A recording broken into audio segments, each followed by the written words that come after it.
Hyul is the third son of the prestigious Shin family, a household that has long been recognized as the #1 magic family in all of Korea.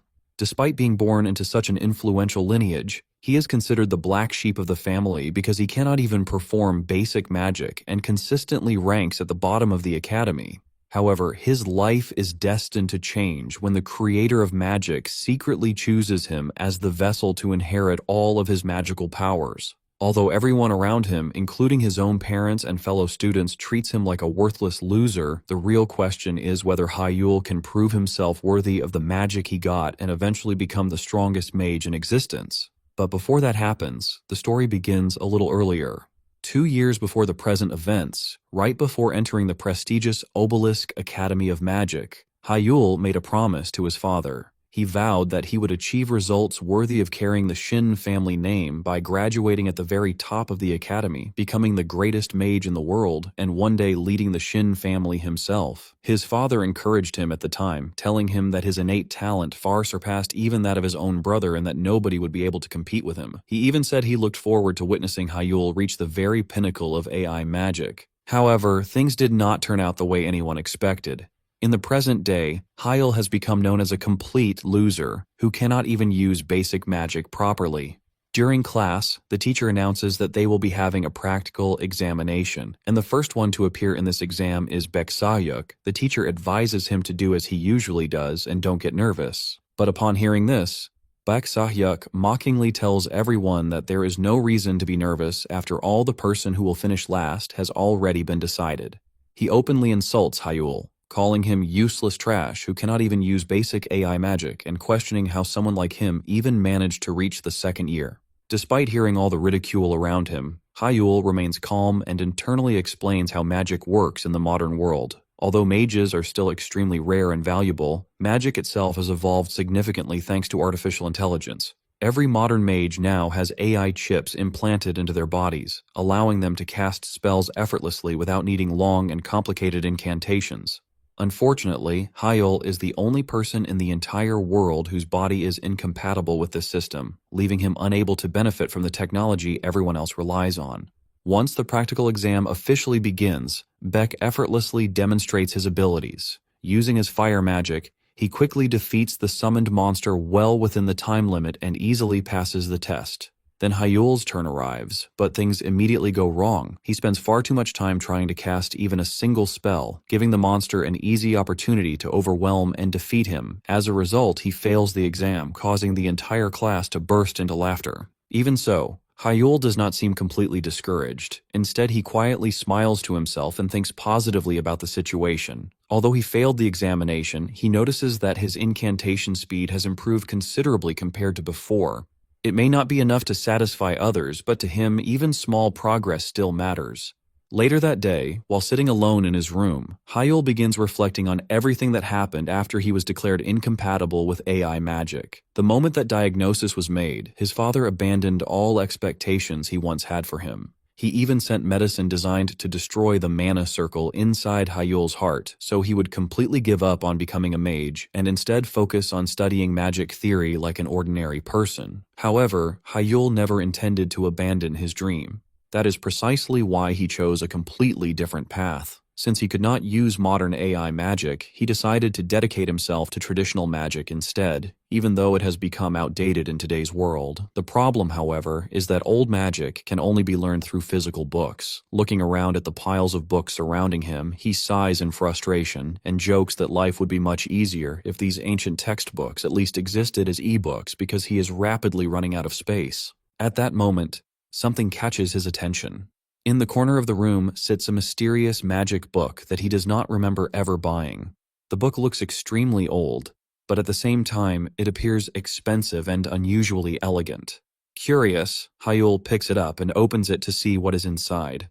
As he flips through the pages, he notices handwriting covering them, but it is so messy that he can barely understand anything. Even so, a few words stand out to him, particularly the name Rebel Baiteno. The moment he reads it, memories immediately return because he used to read numerous biographies about him when he was younger. Rebel Baiteno was known as humanity's first Grand Mage, the first emperor of the Magus Empire of Baiteno, and the creator of all magic itself. Suddenly, without any warning, the book begins emitting a bright light. The intensity catches Hyul completely off guard, causing him to immediately drop it as he stares in confusion and wonders what exactly is happening. At that moment, the mysterious book suddenly begins speaking. A voice echoes out and tells Hyul, "To the one who shares my constitution and can hear my voice, listen carefully. I, Ray Bel Baiteno, leave this book to you." Hyul is instantly stunned because the voice somehow feels strangely familiar to him. He stares at the book in disbelief, unable to understand what is happening right in front of him. The following day, Hyul is quietly eating lunch by himself at the academy cafeteria near a window. Soon Ji-sun-chan, his only real friend, approaches him and jokingly asks if he is eating alone once again. Hyul internally explains that despite Sun-chan's somewhat goofy appearance, he is actually an incredibly talented student who ranks within the top 10 of the academy. At only 18 years old, he has already reached the level of a third circle magician. Sun-chan sits beside him and tells him that if anyone is bullying him again, all he has to do is say the word and he will take care of it himself. Hyul tells him that things are fine, but then brings up the strange book he discovered the previous night. He explains that it is a book related to Ray Bel Baiteno, but he suspects that somebody at school may have tampered with it because everything after the third page is completely blank. He continues explaining that when he opened the book, it suddenly emitted a bright light and a mysterious voice spoke to him. According to the voice, Ray Bel Baiteno was leaving all of his magic behind for a successor. The voice also mentioned that anyone who did not share the same constitution as Baiteno would not even be capable of opening the book in the first place. Sun-chan immediately becomes interested after hearing that story and asks if he can try opening the book himself. However, Hyul ignores that request for a moment and reveals something even more shocking. He says that the final page states that before inheriting Baiteno's magic, he first needs to create a mana circle inside his brain instead of the heart. That revelation catches Sun-chan completely off guard. He quickly says that this is not something to joke about because creating a mana circle inside the brain is practically a death sentence. Mana itself is extremely dangerous when it reaches the brain, so attempting something like that could easily kill a person. Even so, his curiosity gets the better of him, and he asks Hyul to let him inspect the book. Later that night, inside Hyul's dormitory room, Sun-chan tries everything he can think of to open it.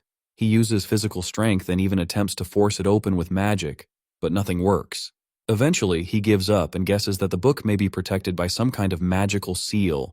Since there is nothing else he can do, he tells Hyul goodnight before leaving the room. The moment Sun-chan walks out, Hyul casually opens the book without any difficulty at all. Then something strange happens. The pages that were previously blank suddenly become filled with writing. At the same time, Baiteno's voice appears once again and starts explaining something important to him. Baiteno starts talking, stating that to my successor, if my guess is right, Hyul is probably using a mana circle located in his heart to cast magic. While that method may be perfectly normal for ordinary people, he explains that it is not the correct approach for either himself or Hyul. Hearing that only makes Hyul even more confused than before.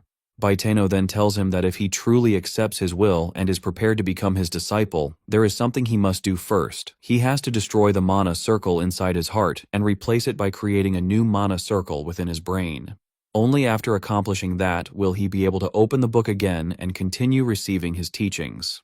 Hyul immediately dismisses the idea and calls it a terrible joke. After all, mana is the source of every type of magic, but it is also highly toxic to the human brain. If mana reaches the brain directly, a person's mind can collapse, which may ultimately result in brain death.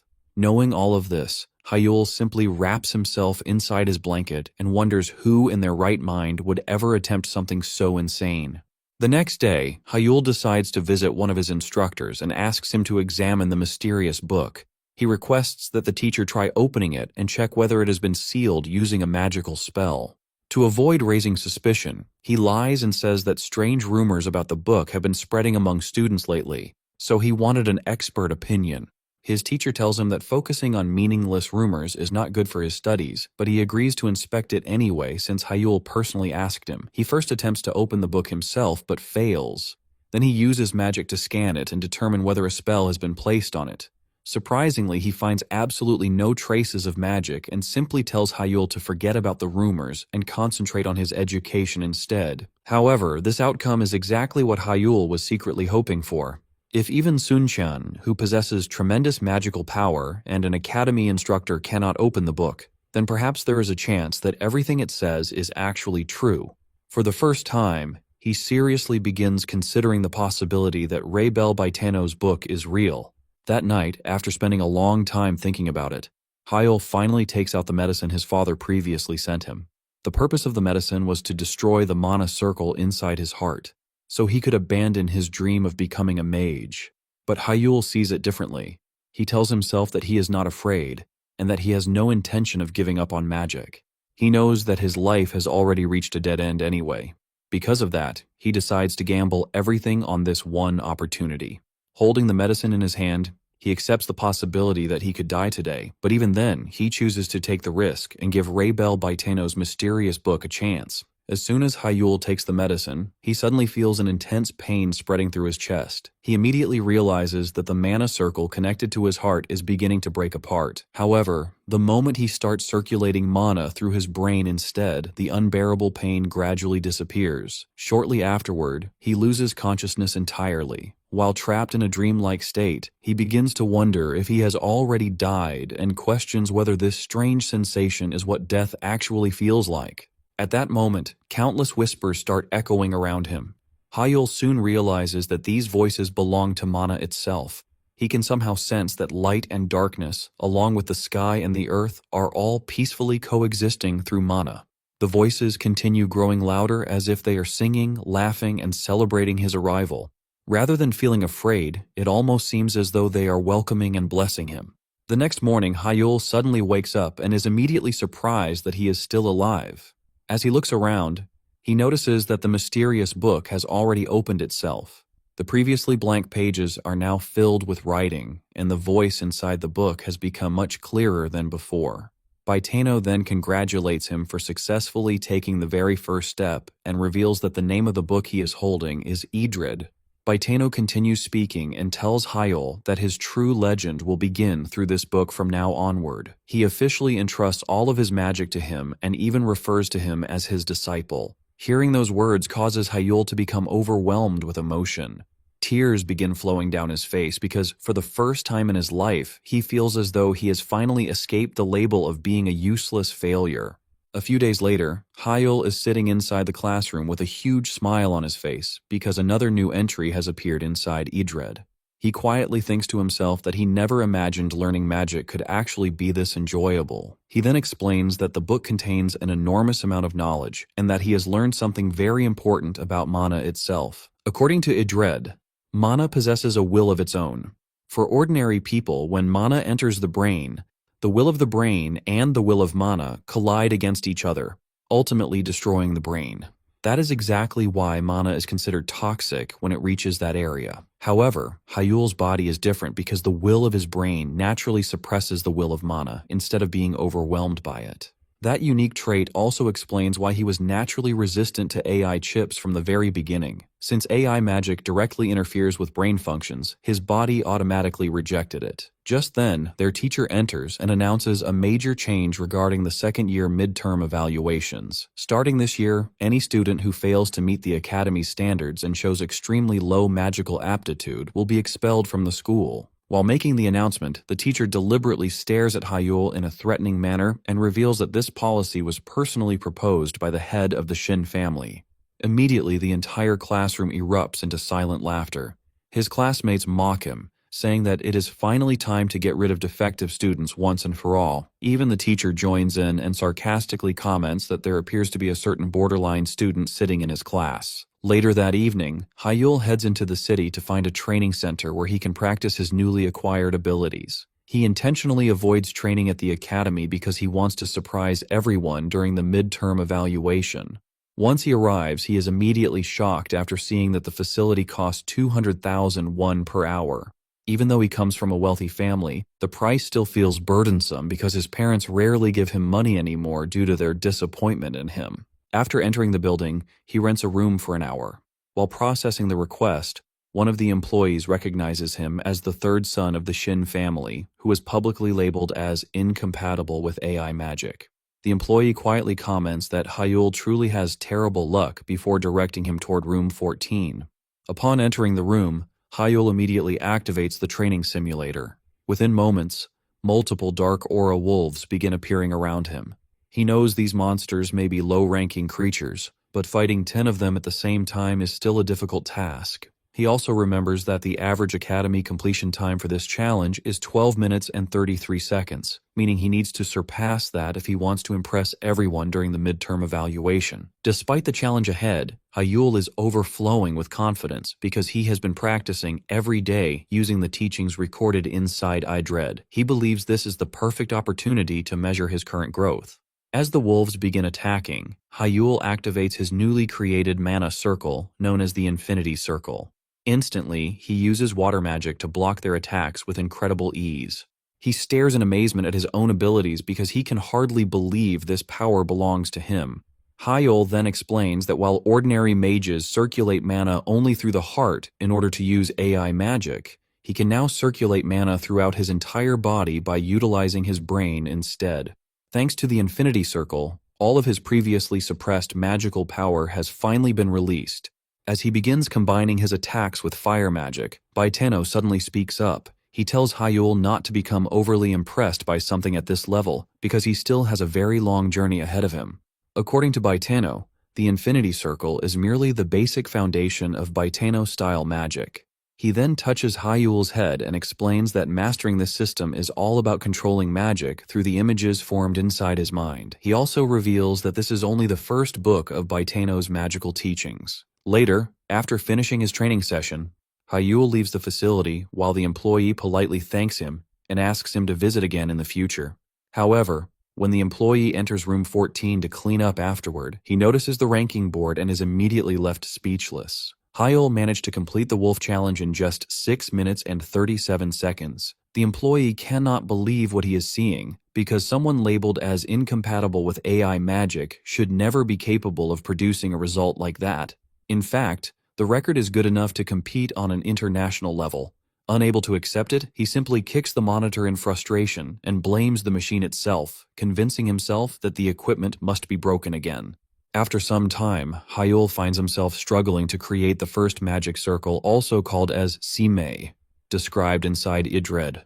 The records written in the book is completely different from every type of magic he has studied throughout his life. One of the teachings says that mana is both his arms and his legs, and that his heart and mind should move according to his own will. However, the words are so vague that he cannot fully understand their meaning. It feels as though the answer is right in front of him, hidden behind a transparent curtain that he can almost reach, but never quite grasp. In the world of magic, this phenomenon is known as the Wall of Enlightenment. Every magician eventually encounters it when they reach the limits of their current abilities. Knowing that forcing an answer will not help him, Hyul decides to simplify his approach for the time being. Instead of trying to master everything at once, he focuses entirely on circulating mana throughout his whole body exactly as the book instructs him to do. But he wonders if this will really be enough for the exam. The next morning, Hyul suddenly realizes something surprising. By the time he regains awareness of his surroundings, he has been maintaining mana circulation for 10 straight hours. Normally, a task that demanding would have exhausted him to the point of collapsing, but strangely, he does not feel drained at all. As he heads toward class, Sun-chan greets him as usual and immediately notices his tired appearance, asking if something is wrong with him again. Hyul tells him that he is fine, but internally he admits that constantly monitoring the flow of mana is much harder than he expected. Even so, he knows he has no choice because he wants to become accustomed to his new mana circle as quickly as possible. He remembers that when he was only 12 years old, he had already reached the second circle and was praised as a prodigy. During those days, his father placed enormous expectations on his future. Now, however, things are completely different. Despite all those early accomplishments, he can currently form only a first circle spell using the mana circle inside his brain. While thinking about this, he remembers something his father used to tell him when he was younger. According to him, breaking through the wall of enlightenment was essential for advancing in magic, and perfection was something every magician needed to pursue. But suddenly, Hyul reaches a completely different conclusion. He realizes that perfection itself may simply be another form of restraint, and perhaps nothing more than an illusion created by human arrogance. At that moment, the meaning behind Edred's words finally becomes clear to him. He now understands that mana truly is an extension of his own body, and that both his heart and mind should move freely according to his will. He comes to the realization that being imperfect is not necessarily a weakness. Rather than obsessing over perfection, magicians should allow their imagination to roam freely without being bound by rules or standards created by others. The moment he embraces that idea, another breakthrough occurs. He can suddenly feel that instant spell casting does not require incantations at all. Modern AI magic depends on shortened incantations and predefined formulas to activate spells consistently. However, Baiteno's teachings revolve around releasing those restrictions altogether. By freeing his thoughts, magic itself can take on any shape he imagines and completely ignore the rigid algorithms used in modern systems. Hyul becomes overwhelmed with excitement because even though he is still only a first-circle magician, he is now capable of performing something that should have been impossible. Although using these methods puts a huge strain on his body, he cannot help but feel happy. For the first time in a long while, he feels that he is truly progressing and slowly breaking through the wall that had trapped him for so many years.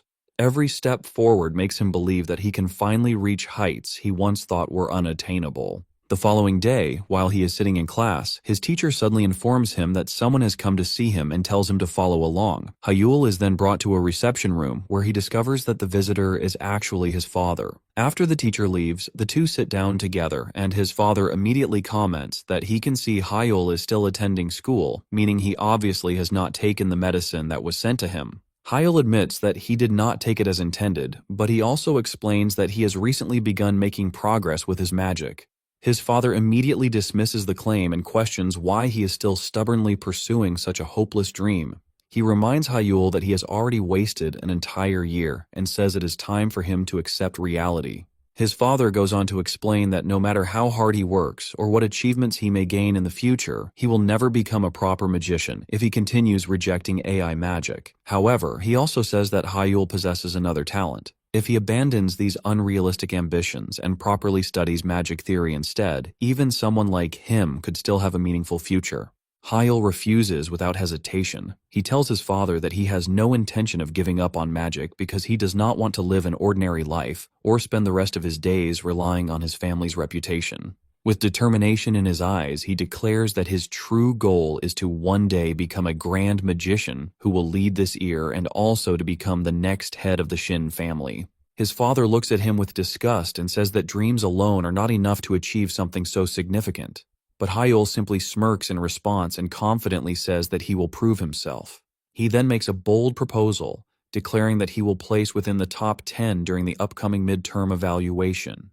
He even raises the stakes by offering a deal. If he fails, he will leave the academy and dedicate himself entirely to studying magic theory as his father has always wanted. But if he succeeds, his father must finally acknowledge his talent as a magician and fully support his magical studies from that point onward. His father accepts the challenge before leaving, hoping that the progress Hyul mentioned earlier will not end up being meaningless. A few days later, their teacher gathers the entire class and announces the format for this year's evaluation exam. Unlike previous years, students will not be tested through monster extermination. Instead, the exam will be held as a single elimination tournament, meaning everyone will participate in direct duels against one another. The event will last for 3 days and begin from the round of 16. To make matters even more significant, representatives from various businesses and members of the Magic Tower will be attending as spectators. Hearing this news excites many students, especially Bayek and the others, who immediately think this is their chance to finally force Hyul out of the academy. Meanwhile, Hyul feels the exact opposite. Rather than being nervous, he becomes excited because he finally has an opportunity to show everyone the results of all his hard work. During a break between classes, Hyul notices that the entire campus is buzzing with excitement. Everyone is talking about the upcoming midterm evaluation because this year's event is expected to attract enormous attention. One of the main reasons is the presence of the Magic Tower, which will be attending the tournament. Since media coverage will also increase because of them, students are even more eager than usual. The Magic Tower is an organization made up of 12 elite magicians from around the world and possesses influence and power comparable to that of an entire nation. Because of its prestige, almost every academy student dreams of becoming a member someday.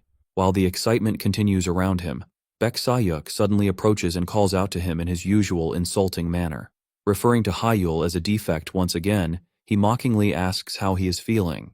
After all, fate has arranged for the two of them to face each other in the very first match of the midterm evaluation. Baek laughs and confidently says that Hyul is completely doomed, adding that he will finally get his revenge for what happened 5 years ago. Hearing that immediately brings back old memories for Hyul. 5 years earlier, Baek had suffered a humiliating defeat against him. However, once Baek discovered that Hyul was incompatible with AI magic, he began relentlessly harassing him whenever he had the chance. Ever since then, he had been waiting for an opportunity to restore his pride and settle the score once and for all. Baek continues provoking him by reminding him about the Academy's new rules. Any student who performs below the required standards during the midterm evaluation will be expelled from school. He proudly declares that he will beat Hyul so badly that he will have no choice but to leave the Academy in disgrace. The students around them also laugh and imagine him returning home in tears after his inevitable defeat. However, Hyul views the situation very differently. Instead of feeling nervous, he realizes that this is the perfect opportunity he has been waiting for. Not only can he reveal his newly acquired abilities, but he also gets to do it against the person who has bullied him for years.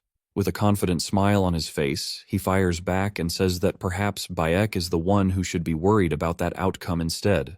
Baek bursts into laughter and calls him crazy for failing to understand his own situation.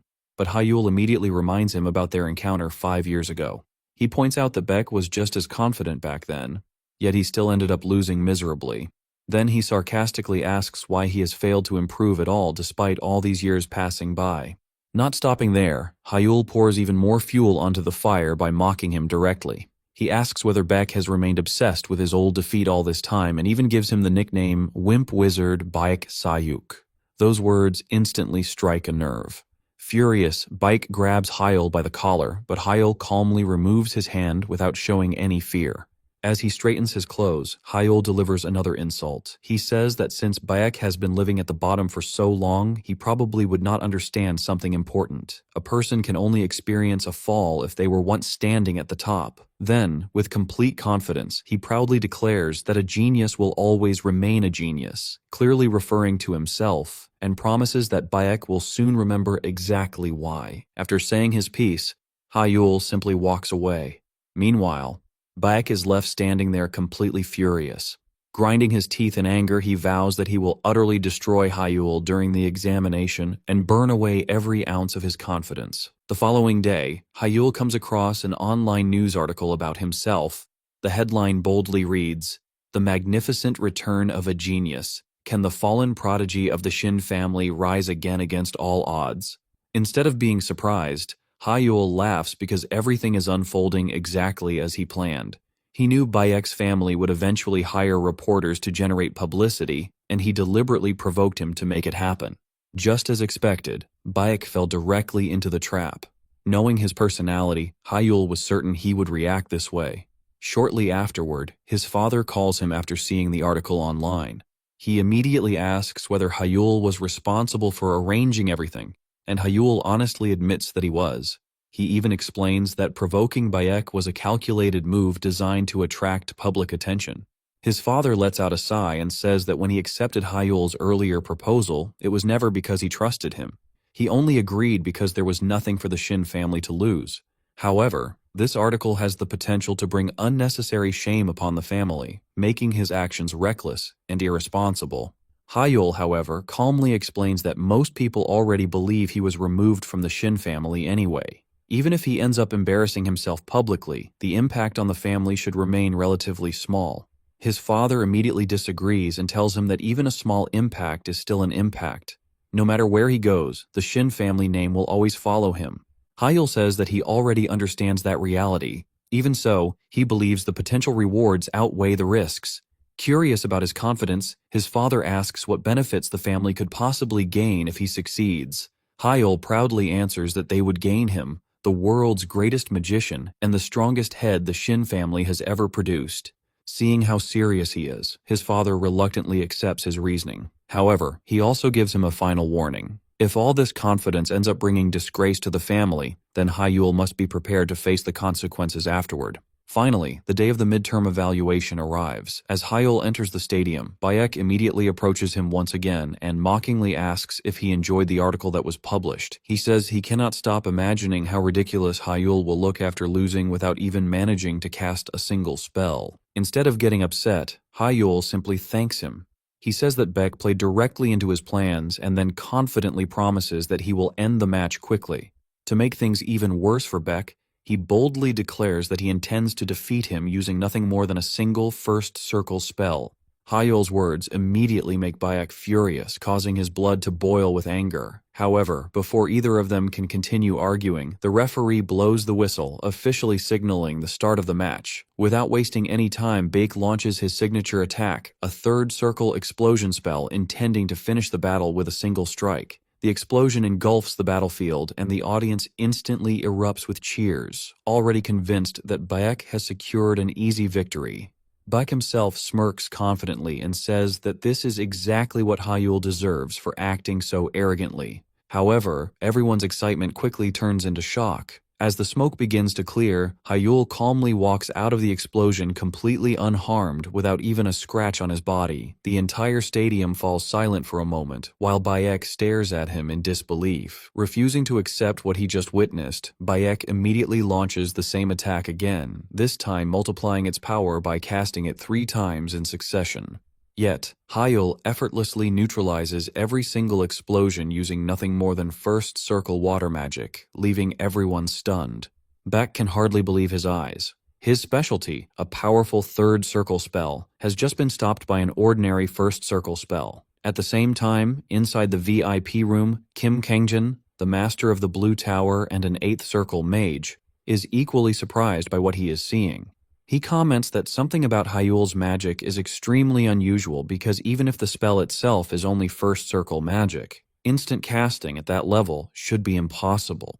His assistant then asks why he rearranged his entire schedule at the Blue Tower just to watch a student competition. Instead of answering directly, Kim asks whether she knows anything about Hyul's magic because what he is witnessing is unlike anything he expected. She replies that she knows nothing about it. Kim then explains that he originally came because he saw an article discussing the return of a fallen prodigy, but now he is genuinely glad he decided to attend since he is witnessing something truly strange. His assistant points out that if the public discovers that the leader of the Blue Tower personally attended a students' tournament, it would create a massive uproar. Kim casually replies that he is already aware of that, which is precisely why he is observing the event from a private VIP room instead. At that very moment, Hyul's father also enters the room and Kim immediately welcomes him.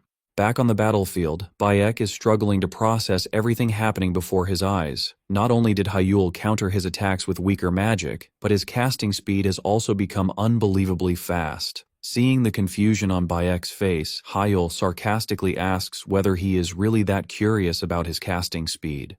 Those words only irritate Bayek even further, and he angrily tells Hyul to shut up before launching another barrage of explosion spells. However, his attacks once again fail to accomplish anything. Hyul immediately retaliates by creating a wind spear and sending it straight toward him. Beck manages to dodge at the last second, but he is left dumbfounded because he never even saw Hyul cast the spell in the first place. Frustration begins building inside him as he desperately tries to think of a way to overcome Hyul. Trying to regain his confidence, Beck arrogantly asks if Hyul truly believes he can win using only first circle magic.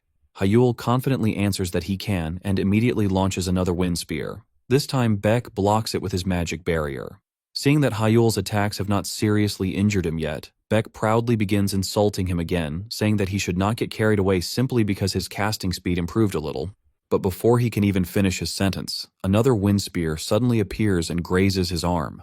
Bayek immediately freezes in confusion because he cannot understand when Hyul even cast a second spell behind him.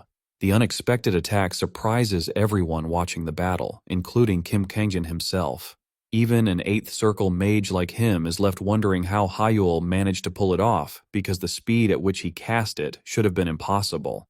Hyul mockingly asks Baek whether he still does not understand what is happening. With a smug expression, he even offers to show him once again. Immediately afterward, he casts multiple wind spears and reshapes them into the form of a bird before sending them toward his opponent.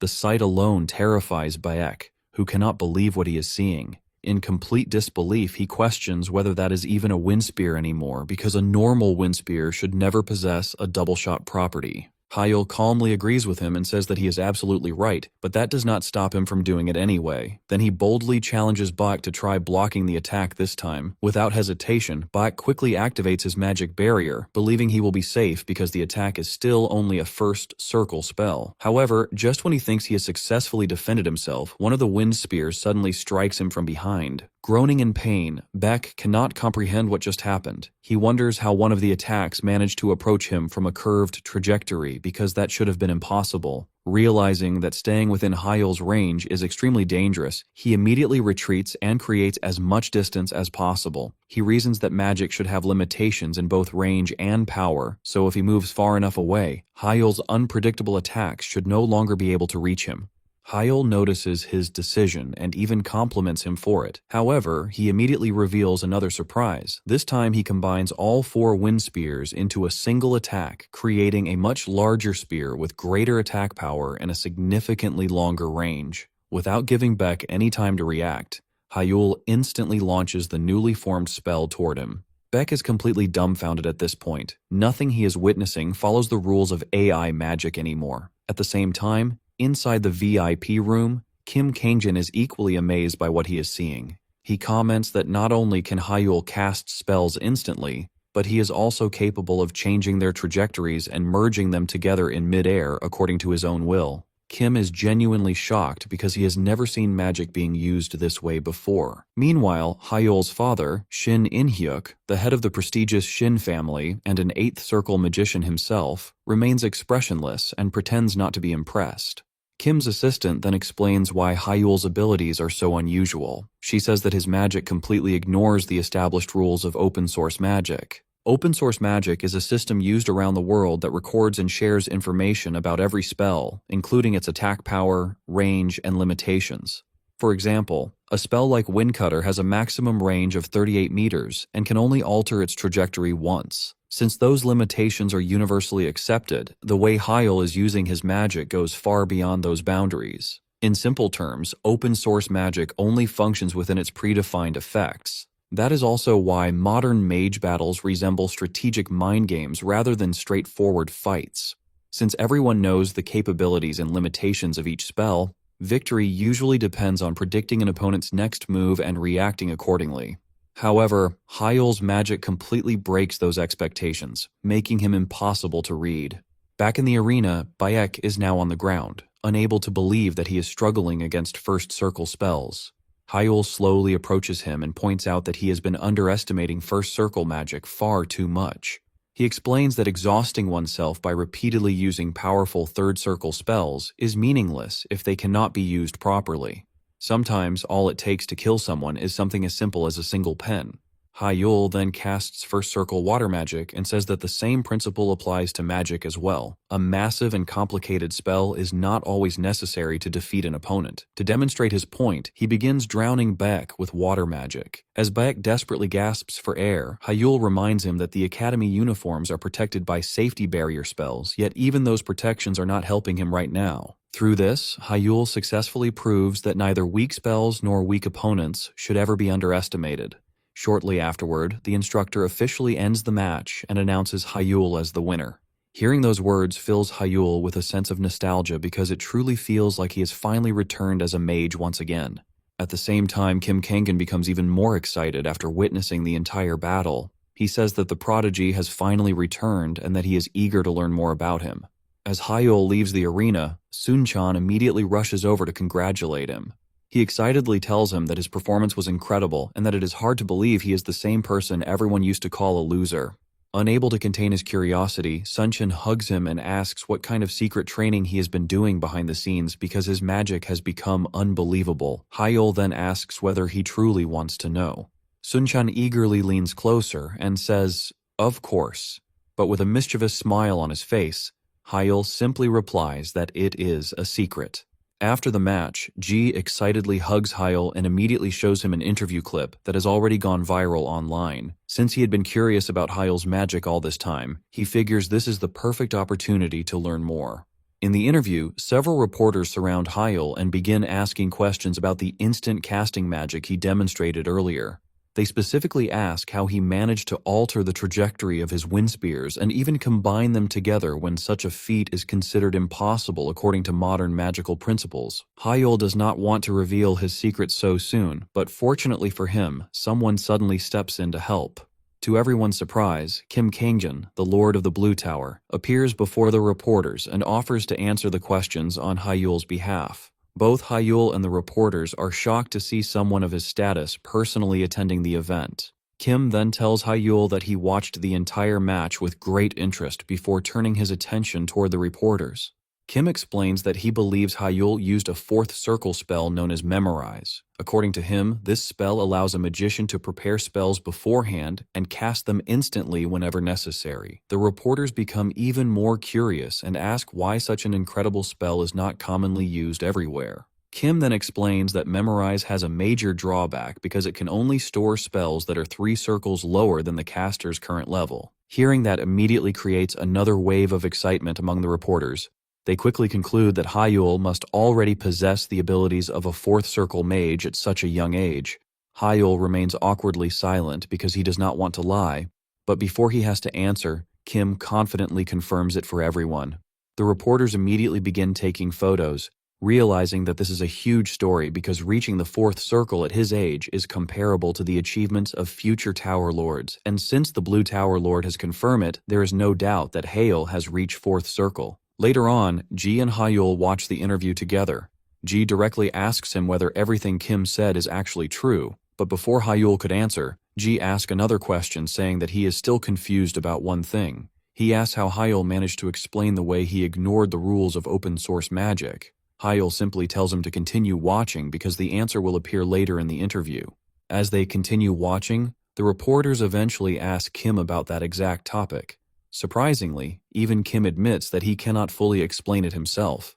Seeing the opportunity, Hyul steps forward and gives his own explanation. He says that bypassing the rules of open source magic is actually very simple because he merely modified the spell formulas themselves. That answer instantly surprises Kim because such a thing should be nearly impossible, because modifying a spell formula is like trying to install flight functions onto a normal car. In theory, it sounds absurd and incredibly difficult to achieve. At that moment, Kim cannot help but wonder how extraordinary Hyul's future could have been if he had not been born incompatible with AI magic. Then Hyul makes another shocking announcement to everyone watching. He declares that from now on, he will refer to all of these modified spells as modification magic. The reporters immediately realize the significance of this revelation because it essentially means a completely new category of magic has been discovered. Kim also becomes extremely excited, saying that this development is revolutionary and will undoubtedly shake the entire magical community from this day forward. Meanwhile, Ji simply calls everything complete nonsense and asks whether Hyul seriously expects him to believe all of that. Hyul confidently tells him that he should.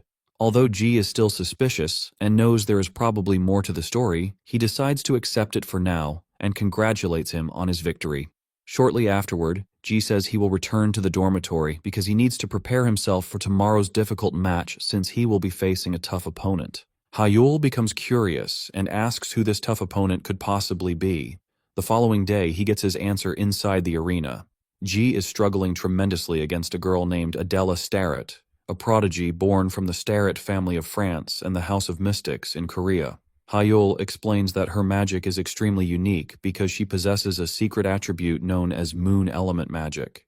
This mysterious magic combines both light and darkness and is not included within the open source magic database. Since information regarding its range, attack power, and limitations has never been publicly registered, opponents have no way of predicting how it works. As if proving that point, Adela immediately overwhelms Ji and defeats him without much difficulty. The instructor then blows the whistle and officially declares Adela the winner. However, after securing her victory, Adela suddenly turns and stares directly at Hyul with an intimidating gaze. The unexpected attention catches him off guard, and he begins wondering why she is looking at him that way. A little later, as Ji leaves the arena, Hyul praises him for doing his best and even offers him an energy drink. Ji then complains about how unlucky he was to have Adela as an opponent before asking Hyul if he won his own second match. Hyul confidently says that he obviously did. Hearing that, Ji tells him that he will need all the luck he can get for his next battle. At that exact moment, Adela walks over to them and compliments Ji for the fight he put up earlier. Then, while keeping her intense gaze fixed on Hyul, she asks whether he is finally returning to the path that a true mage should follow. She then tells him that the reason she enrolled in this academy is connected to him, and says that she hopes he will help her remember that reason once again. Hyul then explains that the Shin family and the House of Mystics have always maintained a good relationship, which is why he and Adela had many opportunities to meet during various events over the years. If he had to describe their relationship in a single word, he would call them rivals. Back when Hyul was considered a prodigy and consistently ranked first in tournaments, Adela was so determined to surpass him that she even gave up studying in France and enrolled at Obelisk Academy. However, everything changed after Hyul was declared incompatible with AI magic. From that day onward, the two of them stopped talking entirely. For Hyul, it was a devastating event, but for Adela, it also meant losing the rival that had motivated her all this time. Returning to the present, Hyul tells Adela that he still does not believe he is worthy of being her goal again. However, Adela simply walks away and tells him that they will find out once they fight each other. As she leaves, Ji immediately approaches Hyul and asks whether he is truly ready. Confused, Hyul asks him what exactly he is supposed to be ready for. Ji instantly loses his composure and starts shouting at him in disbelief. He asks whether Hyul seriously has no idea what is going on because his next opponent is none other than Adela herself. Hearing that suddenly sends Hyul into panic mode, and he wonders if that is actually true. The following day, Adela and the instructor are already waiting inside the arena while Hyul is nowhere to be seen. As time passes, his classmates who came to watch the match begin asking where he is. Before long, they start mocking him, saying that he probably got scared and ran away. They laugh among themselves and say that this is exactly the kind of behavior they expected from a loser. According to them, all his talk about modification magic during the interviews was nothing more than empty words.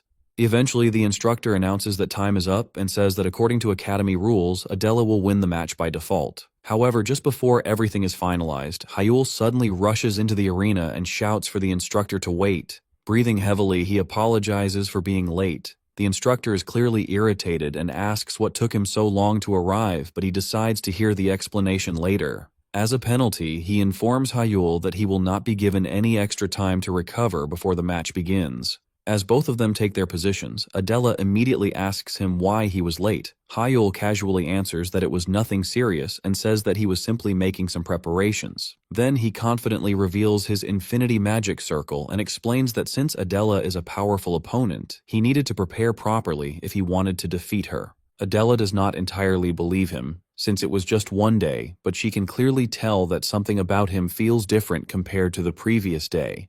Looking directly at him, she asks if she can finally expect to see his true strength. Hyul responds by giving her a warning. He tells her that she should fight with everything she has right from the beginning because if she holds back, she will definitely lose. The match finally begins, and Adela immediately launches an attack. Using her spell, Flame Revolver, she rapidly fires multiple fireballs toward Hyul. Without much difficulty, Hyul blocks every single one of them with his wind magic. Seeing that her first attack failed, Adela instantly follows up with another spell called Earth Needle. Then numerous sharp spikes suddenly emerge from the ground, nearly piercing Hyul. Fortunately, he reacts quickly and jumps high into the air to avoid them. Seeing him suspended in midair, Adela immediately seizes the opportunity and unleashes a powerful wind attack. Confidently, she says that there is no way he can dodge while airborne because anyone trapped in the air would have nowhere to escape. However, Hyul simply smirks at her reasoning. He admits that her strategy is clever because most people would indeed think that being in midair leaves them defenseless. But then, he calmly says that he is not like everyone else. At that moment, he uses barrier magic in an entirely unexpected way by creating a platform beneath his feet and stepping on it while still in the air. The entire audience is left speechless, including Adela herself. Everyone wonders how such a thing is even possible because barrier magic is supposed to be a defensive spell, not something that can be used as a floating platform. Even so, Adela cannot help but smile in admiration. She says that Hyul still possesses that same unique magical sense that always made him special. At the same time, Hyul tells her that her mystic magic she possesses is extremely powerful, and if he wants to overcome it, he will have to use everything at his disposal. Then, with complete confidence, he makes a bold declaration. In order to defeat her, he says that he will even summon the sun itself into this battle. Without wasting any time, Hyul puts his plan into action by using the sunlight itself to obstruct Adela's vision. Suddenly unable to see clearly, Adela realizes an attack is most likely coming her way and immediately switches to defense. She quickly activates her barrier magic, Great Shield, a powerful third circle defensive spell capable of protecting her from incoming attacks. At that moment, Hyul uses his arrow magic to form a sword and strikes her shield directly. However, the attack has no visible effect. Even so, Adela assumes he is simply being careful since he is using a first circle spell against a much stronger third circle defensive spell. The moment Hyul lands back on the ground after attacking her, Adela immediately prepares to launch her own counterattack. Confidently declaring that it is her turn now, she attempts to move forward, only to discover that she cannot move at all. To her surprise, Hyul has already trapped her using Earthbind. Shocked, she wonders when did he manage to cast the spell in the first place. She begins to suspect that he may have activated it the very instant he landed. At this point, Adela starts realizing just how dangerous Hyul has become because his movements are so fast that even her eyes are struggling to follow him. Taking advantage of the opening, Hyul quickly launches water missile toward her. Adela quickly regains her composure and blocks the attack using Great Shield once again. Despite that, she smirks and says that he is actually more manageable than she initially expected. In her mind, she concludes that Hyul must be relying on the fourth circle spell Memorize to maintain such incredible speed. Since she believes that he is only a fourth circle mage, she reasons that he can only attack her with first circle spells while using that technique. Because of that assumption, she remains confident. In her eyes, a first circle spell simply does not possess enough power to defeat her. However, her confidence instantly crumbles when a wind spear suddenly strikes her out of nowhere. The unexpected attack completely catches her off guard, leaving her wondering when he even had the chance to launch it. She quickly begins piecing things together and suspects that he may have hidden a modified wind spear within the sunlight from the very beginning. The attack sends Adela crashing onto the ground. Even though it is still only a first circle spell, its power is enough to deal considerable damage. Hyul then stares down at her and asks if she has forgotten who she is fighting against. He reminds her that he already warned her to use her full strength from the very start and questions why she chose to hold back instead. Meanwhile, inside the VIP room, Kim's assistant praises Hyul's combat instincts, saying they are beyond imagination. Kim then begins breaking down Hyul's entire strategy step by step. According to him, everything had already been planned from the moment Hyul avoided Adela's first attack, Earth Needle. By jumping into the air, he intentionally baited her into launching additional attacks. Kim continues explaining that Hyul then used barrier magic as a platform to climb even higher, while positioning himself within the sunlight to hide his movements. While doing so, he secretly prepared a delayed wind spear using Memorize. Then, as he descended, he used arrow magic to distract Adela and make her believe that the battle was taking place entirely on the ground. After trapping her with Earthbind and aligning himself with the position of the sun, he finally unleashed the precast wind spear at the perfect moment. Kim is thoroughly impressed by the entire sequence and tells both his assistant and Hyul's father that he finally understands why Hyul earned the title of the Grand Mage of the First Circle when he was still a child. His level of planning and creativity is simply extraordinary. However, Hyul's father remains calm and points out that, at the end of the day, it's still just a first circle magic and he cannot defeat Adela with it. To prove his point, he tells Kim to continue watching the match because Adela is already standing back up. According to him, even though Hyul created the perfect opportunity, he still failed to deliver a decisive finishing blow. More importantly, Adela has not yet used her strongest magic yet. As if proving his point, Adela looks at Hyul and admits that this fight has been truly impressive. She tells him that his performance reminds her of the old days. Then, with a serious expression, she announces that from this point onward, she will finally fight him with her full strength. With that declaration, she begins activating her most powerful spell, Halo. Adela's magic circle suddenly expands and shines so brightly that it engulfs the entire arena. The sheer scale of the spell immediately catches everyone's attention. Upon seeing this, Hyul's father calmly decides to leave his seat. Kim quickly notices and asks him why he is leaving so early. Without hesitation, he replies that there is no reason to stay any longer because, in his opinion, the battle is already over. However, before he can walk away, something unexpected happens. The entire audience suddenly erupts in shock. Kim, his assistant, Ji-sun-chan, and even Adela herself are all left speechless because they can clearly see Hyul using a second circle spell known as Flame Vulcan. Adela can hardly believe what she is witnessing. Hyul then reminds her that he already told her earlier that he was late because he was making preparations to defeat her. His words immediately surprise her. She asks whether he has already reached the fifth circle because she remembers that the spell Memorize limit was only up to a first circle spell, and if he is using Memorize and is still capable of casting a second circle spell, then that should be the only possible explanation. Instead of giving her a direct answer, Hyul simply stares at her confidently. At that moment, the story shifts back to the night before the match. Hyul had been sitting alone inside his room, carefully thinking about his strategy. He knew very well that Adela was not an opponent he could defeat by relying solely on first circle magic. After considering all his options, he realized he had no choice but to quickly advance to the second circle. Originally, his plan was to completely master first circle magic before moving on to the next stage. However, because of Adela, he decided he could no longer afford to wait. He opened iDread and began studying the newly unlocked page that explained the process of obtaining second circle magic. The book explained that he needed to pour his mana into the magic circle displayed on the following page. Doing so would guide him into an entirely new realm. Determined to succeed, Hyul immediately channels all of his mana into the magic circle without hesitation. Suddenly, the book emits an intense light and completely absorbs him inside. When Hyul opens his eyes again, he finds himself standing inside a massive library filled with countless books. Looking around in confusion, he wonders where exactly he has been transported. Before he can investigate further, a girl with a rather unusual hairstyle suddenly appears before him. She welcomes him to the first trial page and introduces herself as Alpha, the guide responsible for managing this trial. Hyul is immediately confused and asks what she means by the first trial page. Alpha then explains that this place exists inside iDread itself. Hearing that leaves Hyul stunned because he realizes he was never teleported somewhere far away as he thought before, but instead he is literally inside the book. The revelation amazes him because there are no known records of this kind of spatial magic existing anywhere in the world. Alpha then begins explaining the purpose of the trial. She says that this test will determine whether his Sime has been fully realized.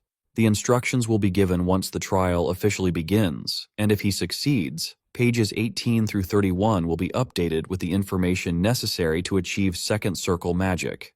After explaining everything, Alpha looks at him and asks if he is ready to begin the trial. Without even a moment of hesitation, Hyul confidently replies that he is more than ready and tells her to start immediately. As soon as Alpha disappears, Hyul hears Baiteno's voice echoing around him.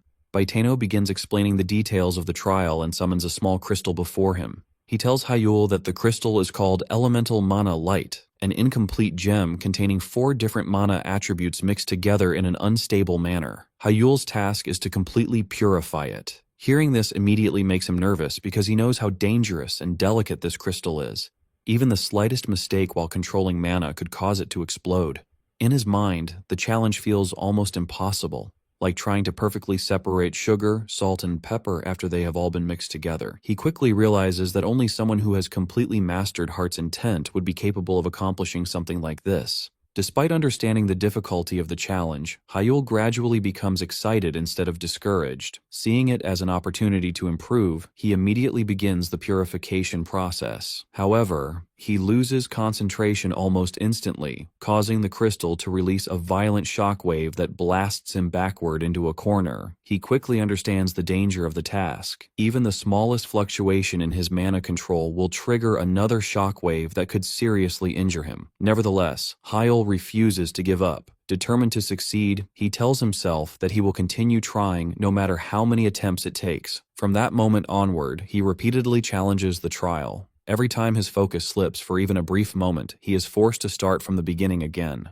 He continues this process countless times, becoming so absorbed in the task that he completely loses track of time. Eventually, after endless failures and constant persistence, he finally succeeds in perfectly purifying the crystal. The unstable gem transforms into a complete and flawless elemental mana light crystal. Baiteno congratulates him for passing the trial and announces that he has successfully mastered Heart's Intent. As a reward, the Book of Idred is updated with the information regarding the second ring and the technique for weaving the resonance ring.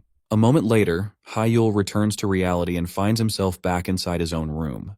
He quickly notices that it is already morning, meaning he has very little time left before the match. Without wasting another second, he opens Idred and is delighted to see that the new pages have indeed been updated. The instructions needed to weave the second ring are now available before him. Filled with determination, he promises himself that he will master the second ring before stepping into the arena. Back in the present battle, Adela does not intend to give Hyul any opportunity to attack with his newly acquired magic. She immediately activates Halo and unleashes its overwhelming power in an attempt to completely crush him. Believing she has already secured victory, she calmly turns around and starts walking away from the battlefield. Even then, she admits that she is impressed by how much stronger Hyul has become in such a short amount of time. However, she sadly concludes that the genius she once admired no longer exists and decides that this will be the end of their rivalry. Suddenly, an unusual sound echoes from behind her. She turns around and is shocked to see Hyul standing once again. This time, he is simultaneously using 2 second circle spells, Resonance Activation and Darkness Blind. Then, he merges his 2 infinity magic circles together, allowing them to move freely as if they have become extensions of his own body. The entire audience is left stunned by the sight, including his father, who immediately stands up from his seat in disbelief. At that moment, an enormous magic circle materializes behind Hyul, accompanied by 2 gigantic hands. He then activates Flame Vulcan and aims it directly at Adela.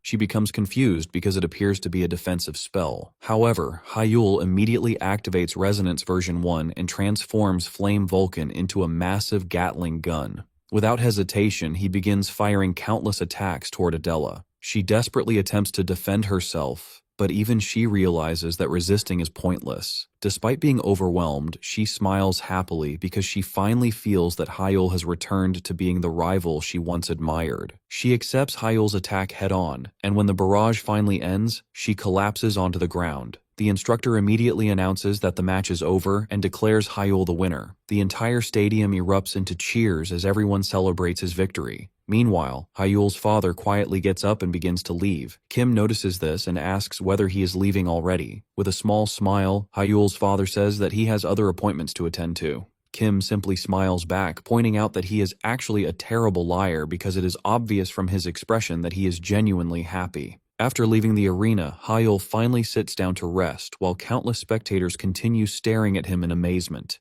As he catches his breath, he explains that the second infinity circle, Resonance, works perfectly alongside the Heart's Intent circle to amplify his magic. He had already understood that Moon Attribute magic was a hybrid magic that combined the range of light magic with the destructive power of dark magic. By carefully adjusting the intensity of the dark element, he was able to narrow its attack range and create a counter against Halo using enhanced dark magic.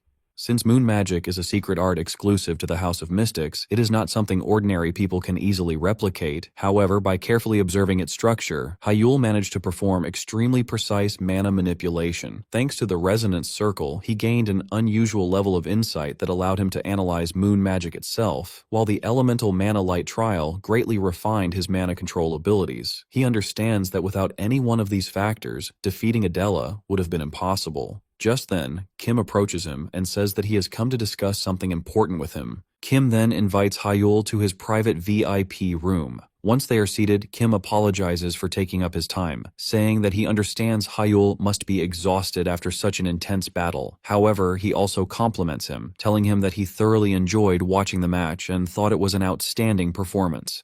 Hyul politely thanks him, but Kim immediately decides to get straight to the point. Without beating around the bush, he asks him a direct question. Has he already reached the 5th circle? The question instantly catches Hyul off guard, but he manages to stay calm on the outside. Deep down, he realizes why Kim would come to that conclusion. During the match, he openly used second circle magic, and since Kim likely believed he was relying on memorize, it would naturally lead someone to assume he had already reached the fifth circle. After all, for an ordinary mage, that would be the only logical explanation. Hyul quickly denies it and tells Kim that he has not reached the fifth circle yet.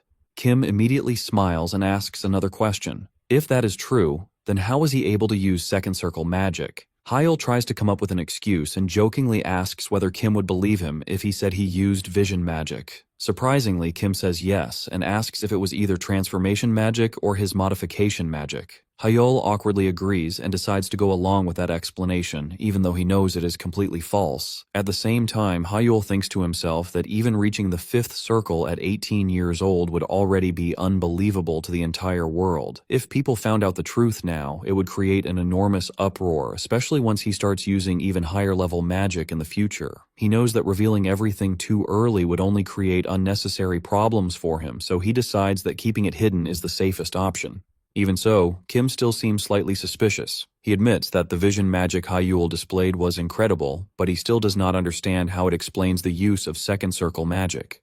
Sweat begins forming on Hyul's face as he quickly improvises another lie. He tells Kim that he also improved the memorize spell itself, which allowed him to use second circle magic during the battle. Instead of becoming more suspicious, Kim suddenly becomes excited. He immediately stands up from his seat and praises Hyul, saying that this is an incredible achievement. He even pats him on the shoulder, expressing how impressed he is that Hyul managed to improve one of Memorize's biggest weaknesses. However, in the very next moment, Kim's eyes begin glowing red, and a powerful aura spreads throughout the entire room, while Hyul quietly remains seated. After a few seconds, Kim withdraws his aura and tells Hyul that he believes him now. He explains that there are no visible monolines around him, which are characteristics commonly seen in fifth circle mages. Because of that, he is now certain that Hyul has not reached the fifth circle yet. Satisfied with his conclusion, Kim tells him that he will head outside and explain everything to the reporters himself. After Kim leaves, Hyul lets out a sigh of relief. He never expected the master of the Blue Tower to personally verify him using the red jade magic eyes. He recalls hearing that Kim Gangjin possesses one of the world's greatest detection abilities, allowing him to perceive the very essence of mana itself. Thinking back on it now, Hyul realizes how fortunate he was to escape suspicion, because Baitano-style magic is his greatest secret, and he absolutely cannot reveal it carelessly. Sometimes later, Hyul easily wins his fourth match just like before. As he prepares to return to his dormitory afterward, Adela suddenly stops him. Surprised to see her, Hyul asks why she is here instead of resting and recovering from her injuries.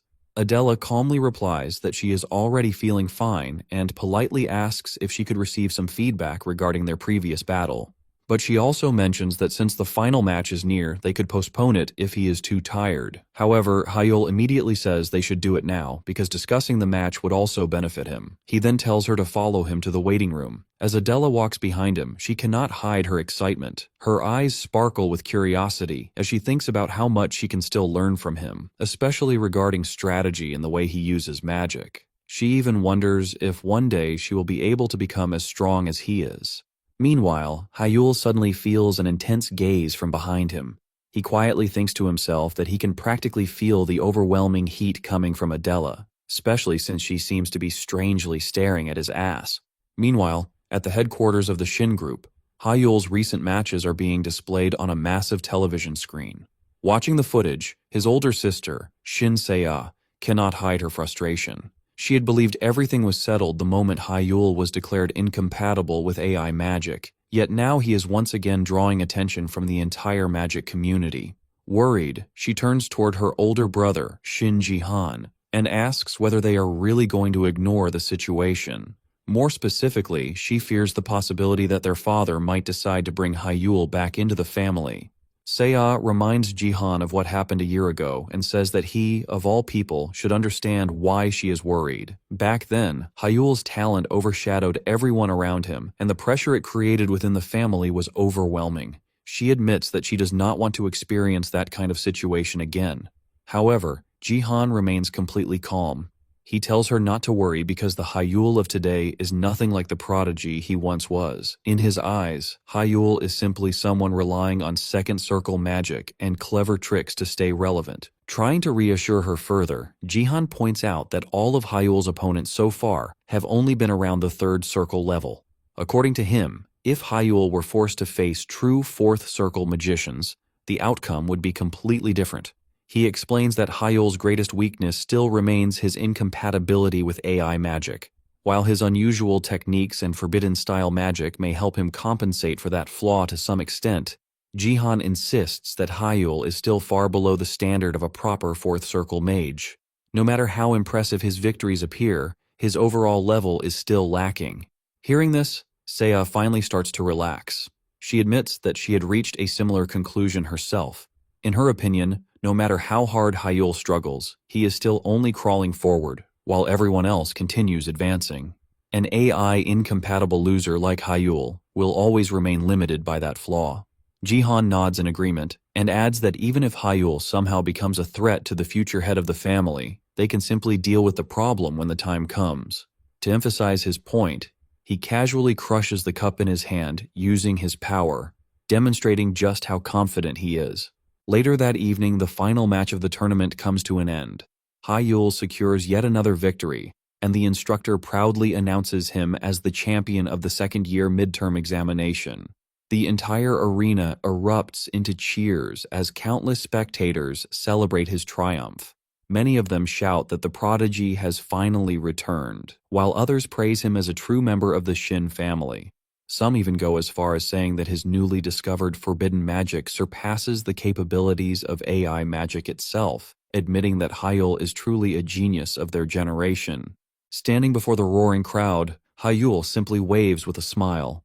At the same time, Ji-sun-chan rushes toward him in excitement. He grabs Hyul and starts shaking him enthusiastically while loudly proclaiming how incredible his achievement is. Ji cannot stop talking about how everyone has finally acknowledged Hyul's talent.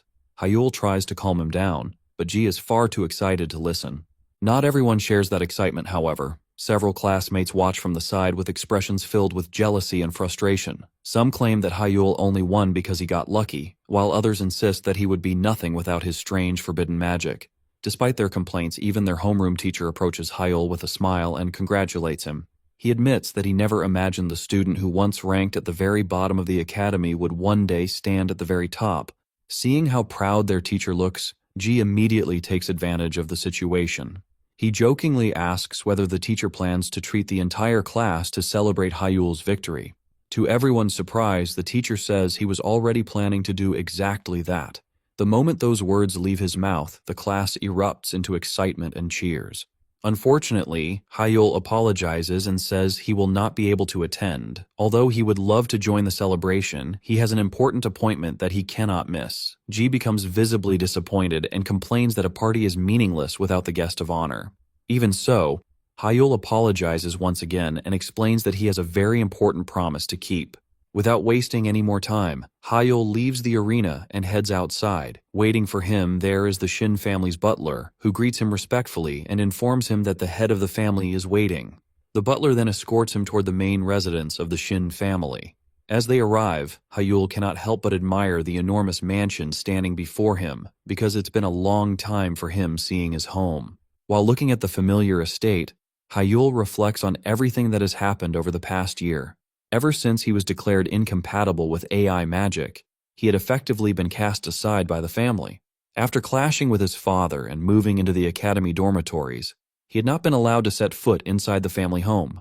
Now, for the first time in a year, he is finally returning. As he steps through the entrance, memories begin flooding back. Looking around, he notices that nothing has really changed. The mansion looks exactly the same as he remembers it. A small smile forms on his face as he quietly thinks to himself that he finally made it back home. Hyul stepped into his father's study and immediately felt the familiar pressure that always filled the room. Sitting behind a large desk was Shin In-hyuk, the head of the Shin family, calmly waiting for him. Hyul greets him respectfully, and his father motioned for him to sit. For a brief moment, silence filled the room before In-hyuk starts telling him that he used to think that Hyul is a complete failure. Then, as he rose from his chair and slowly walked towards Hyul, he begins telling him that he thought like that because his casting speed was 20 times slower than average, whose spells vanished the moment his concentration slipped, and who could not even perform basic multicasting. In every measurable way, Hyul had been considered the perfect example of how hopeless an AI-incompatible mage could be. Yet despite all those shortcomings, everyone had acknowledged that he possessed extraordinary talent. That was why In-hyuk had pushed him toward AI magic in the first place, believing it was the only way to make use of that talent. Stopping behind Hyul's chair, In-hyuk admitted that even then, he had never truly expected success. To him, Hyul's stubborn refusal to give up magic had looked like nothing more than the desperate struggle of someone cornered by reality. When the article about Hyul's upcoming duel with Baek appeared, In-hyuk had actually welcomed it. He assumed Hyul would suffer a humiliating defeat in front of the entire academy and finally accept his limitations. However, the result had been the complete opposite. Hyul had shattered every expectation by overcoming his incompatibility and creating a completely new form of magic. Whether people called it modification magic or transformation magic, the achievement was undeniable. Returning to his seat, In-hyuk looked directly at his son and for perhaps the first time in years allowed a faint smile to appear on his face. He declared that Hyul had won their wager and had proven himself worthy of being called a true mage. Those words struck Hyul harder than any spell ever could. For a moment he simply sat there, unable to process what he had heard. Then he quickly stood up, gratitude written all over his face as he thanked his father. In-hyuk, however, was not finished. He informed Hyul that from this point onward the Shin family would provide full support for his magical studies. Any resources he required would be made available to him. More importantly, he was officially allowed to return to the Shin family residence. For the past year, he had been treated like an outcast, forced to live away from home after being branded a failure. Now, that exile was finally over. Yet even while offering recognition, In-hyuk remained as strict as ever. His expression hardened as he reminded Hyul that as the rightful successor of the Shin family, he needs to serve his family well. If he ever showed signs of stagnating or wasting his talent, In-hyuk would personally destroy his magic circles himself. As the terrifying aura of an 8th circle mage filled the room, Hyul instinctively felt his body tense. The pressure was immense, making it difficult to even breathe. Despite that, he met his father's gaze without looking away. He understood that this was not merely a threat, but also a test. In-hyuk wanted to know whether Hyul truly possessed the determination to continue walking this path. After a moment, his father asked him a simple question. If he truly wished to become the next head of the Shin family, then what was his immediate goal? Compared to his 4 siblings, Hyul was still the furthest behind in terms of status and accomplishments. How exactly does he intend to close that gap? Without hesitation, Hyul gave his answer. His ultimate objective remained unchanged. He would become the next head of the Shin family. To achieve that, however, he first needed to force everyone in the family to acknowledge his worth, and the opportunity to do that was approaching rapidly. In 2 months, the World Academy Olympiad would begin, bringing together the greatest young mages from across the globe. Hyul declared that he intended to participate in that tournament and return home with a gold medal. Hearing such a bold statement, In-hyuk folds his arms covering his mouth and stares at him intensely. The World Academy Olympiad was not an ordinary competition. It was often referred to as the Olympics of Mages, a stage where only the most talented academy students under the age of 20 could compete. The event attracted worldwide attention and was considered comparable to the adult professional level tournaments. Korea's best result in its entire history was merely a silver medal won by Kim Kangjin, the current Blue Tower Lord. Winning gold was something many geniuses dreamed about, but very few could realistically achieve. In-hyuk pointed this out, asking Hyul if he truly understood how unrealistic his declaration sounded. Hyul nodded without hesitation. Of course he understood. That was precisely why he was willing to stake everything on it. However, he also has a condition for his father. For the next 2 months leading up to the Olympiad, he wants his father to prevent his siblings from interfering with him. If he was going to devote himself entirely to training, he could not afford distractions or political games within the family. In-hyuk was mildly surprised by the request. Most people would have asked for money, artifacts, or special training opportunities. Instead, Hyul was asking for protection. In-hyuk even admits the boldness of the boy because he was essentially using a gold medal he had not yet won as leverage to secure support in advance. Normally, In-hyuk would have dismissed such a demand immediately, but after witnessing Hyul's recent growth, he found himself intrigued. After a brief pause, he agreed. The following morning, Hyul woke up sprawled across the floor of his dorm room. At some point during the night, he had fallen asleep while reading Idrid. Rubbing his eyes, he sat up and looked at the ancient book lying beside him. As soon as he returned from the family estate, he had been obsessed with figuring out the requirements for the next trial. Although he had successfully completed the first trial and reached the second circle, advancing further was proving far more difficult. According to Idred, he needed to clear the second trial in order to unlock the third circle, but the clues provided were frustratingly vague. The book explained that he needed to form a connection between the Ring of Judgment and the Ring of Resonance. Following the instructions, Hyul repeatedly manipulated his mana, constructing the rings exactly as described. Every attempt appeared correct, yet the book stubbornly refused to acknowledge his progress.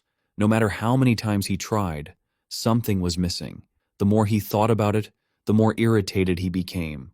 It felt as though he was staring directly at the answer, but could not quite grasp it. Eventually, Hyul decided that forcing the issue would accomplish nothing. Sometimes the best way to solve a problem was to step away from it. Throwing on an oversized outfit and a hat to avoid attracting attention, he left the dormitory and headed into the city. The cool morning air felt refreshing as he wandered through the streets with breakfast in hand.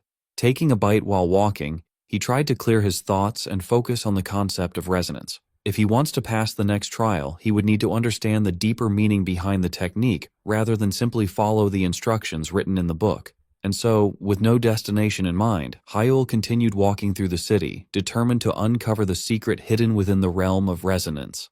As Hyul wandered through the city streets, trying to clear his mind and think about the mystery behind the next trial, disaster struck out of nowhere.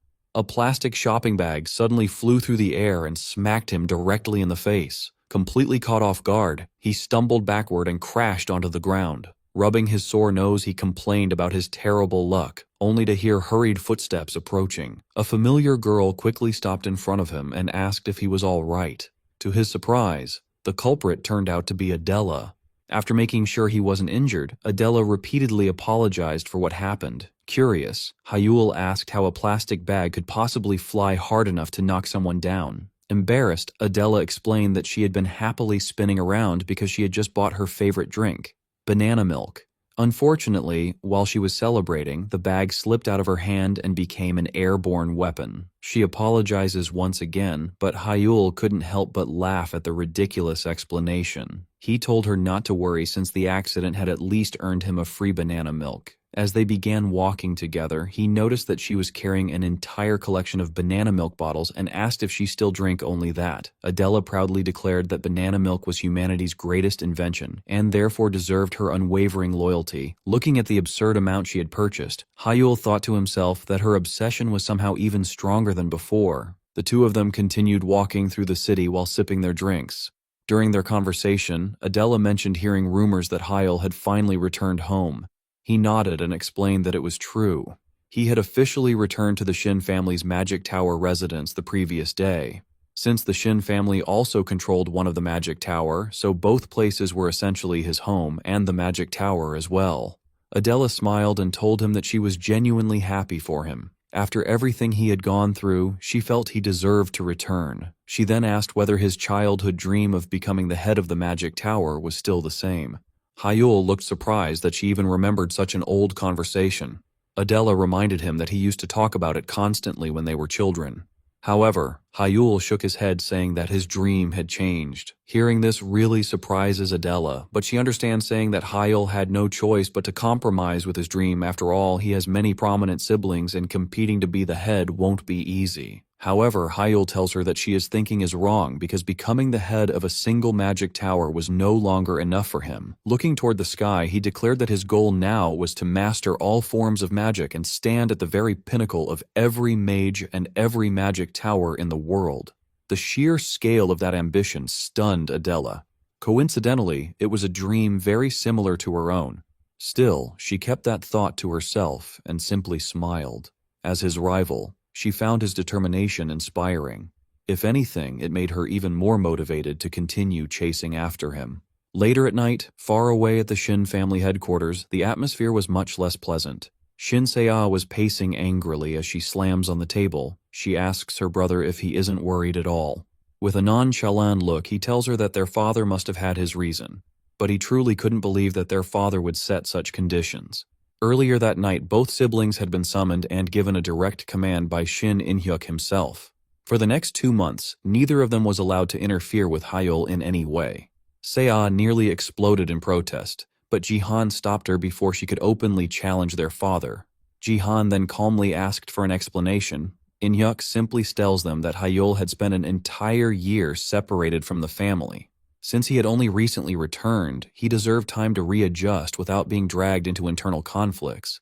That's why he decided to give Hayeol 2 months to adapt to the family, especially since he knows that the two of them would have kept a close watch on Hayeol since he will be competing with them to become the head of the family. On hearing this, Jihan with a smile tells his father that he understands and agrees with him. But back in the present, Se-ah still couldn't understand the reasoning and asked her brother why did he leave without saying anything to their father.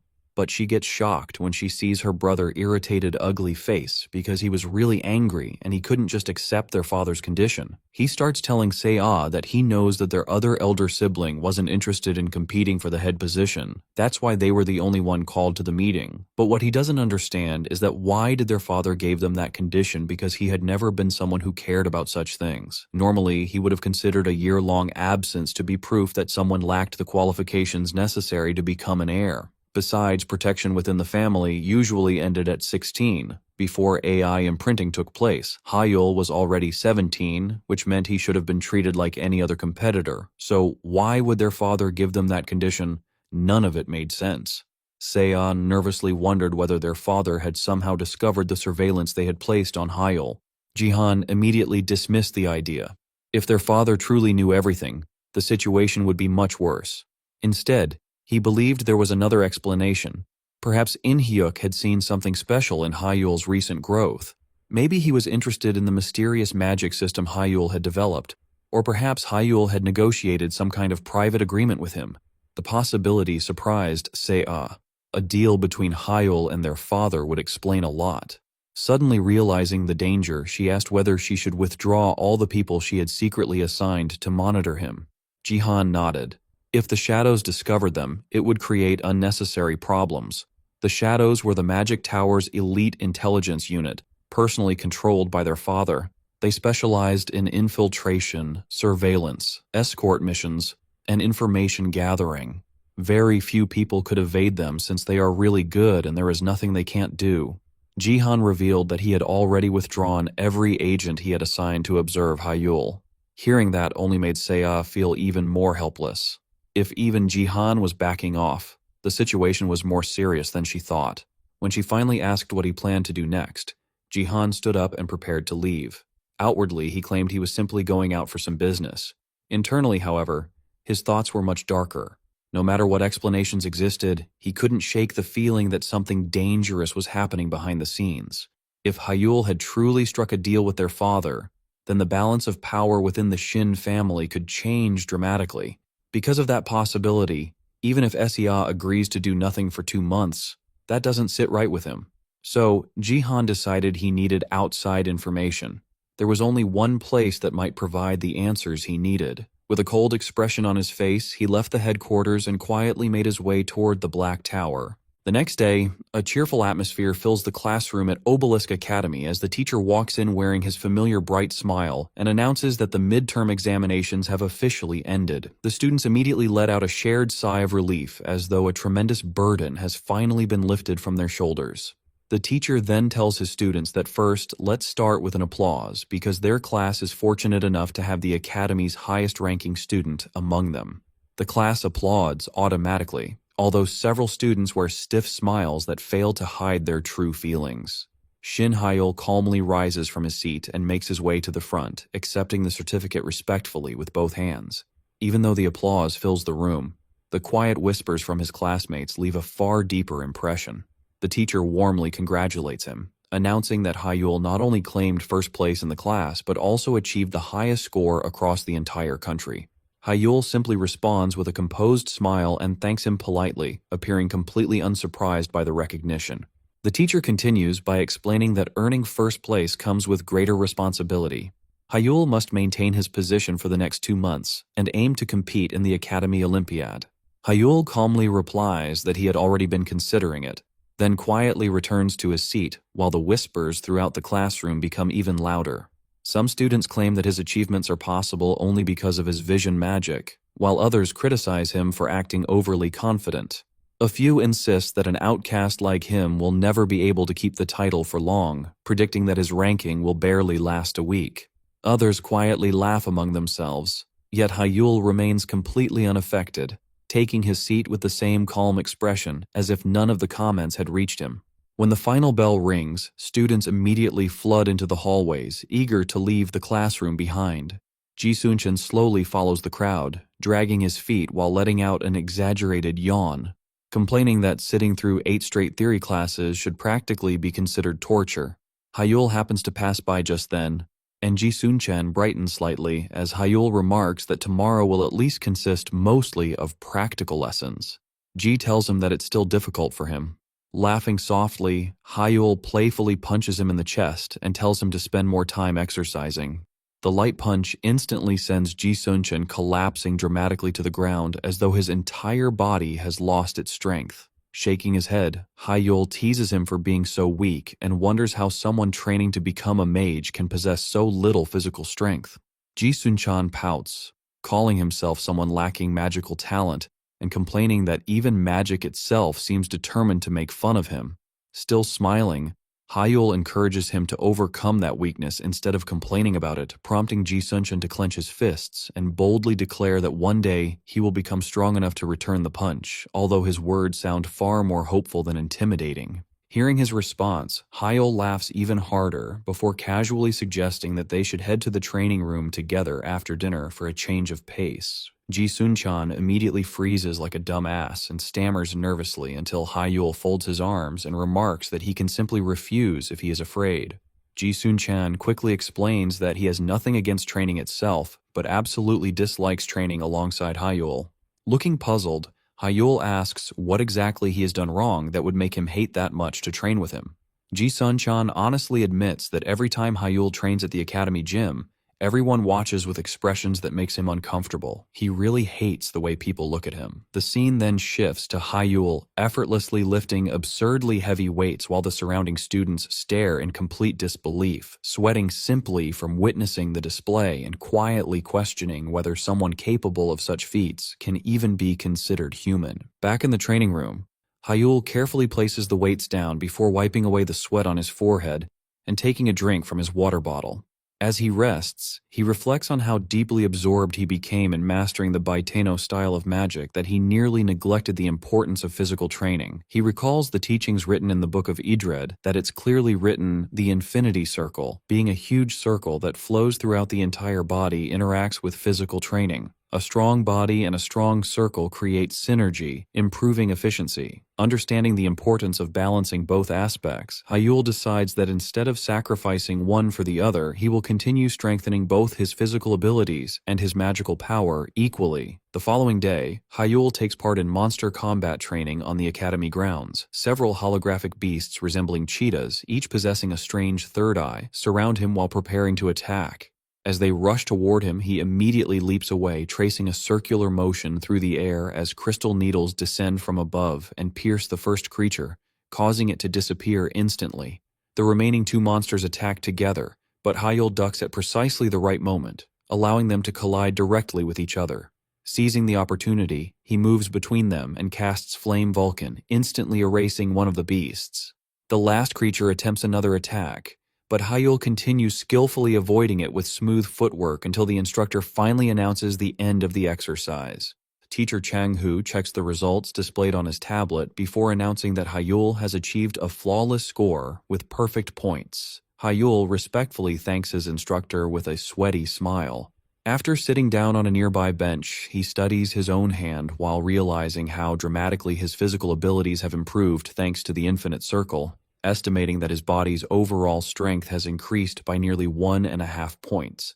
Tightening his fist with determination, He reminds himself that when he reaches the third circle, it will allow him to become even stronger, meaning he must continue pushing harder. He needs to further enhance the infinity circle.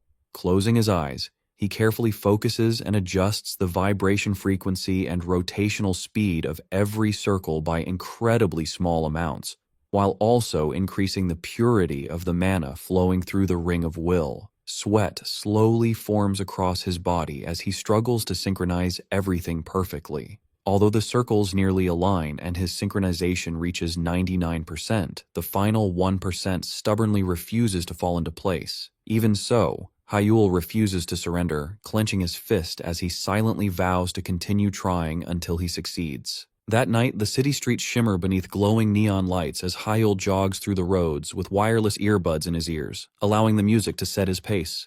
Turning into a narrow alley, he remains completely unaware that someone has been following him until a fist suddenly swings toward him from behind. He narrowly avoids the attack and quickly turns around, only to find a mysterious figure dressed entirely in black standing silently within the shadows. Rising to his feet, Hyul demands to know who is attacking him, but the stranger says nothing and simply continues approaching. As the hood shifts slightly, Hyul catches a brief glimpse of the person's hair and eyes. His expression immediately freezes in shock as recognition dawns upon him. The person hidden beneath the disguise is none other than Baek Sahyuk.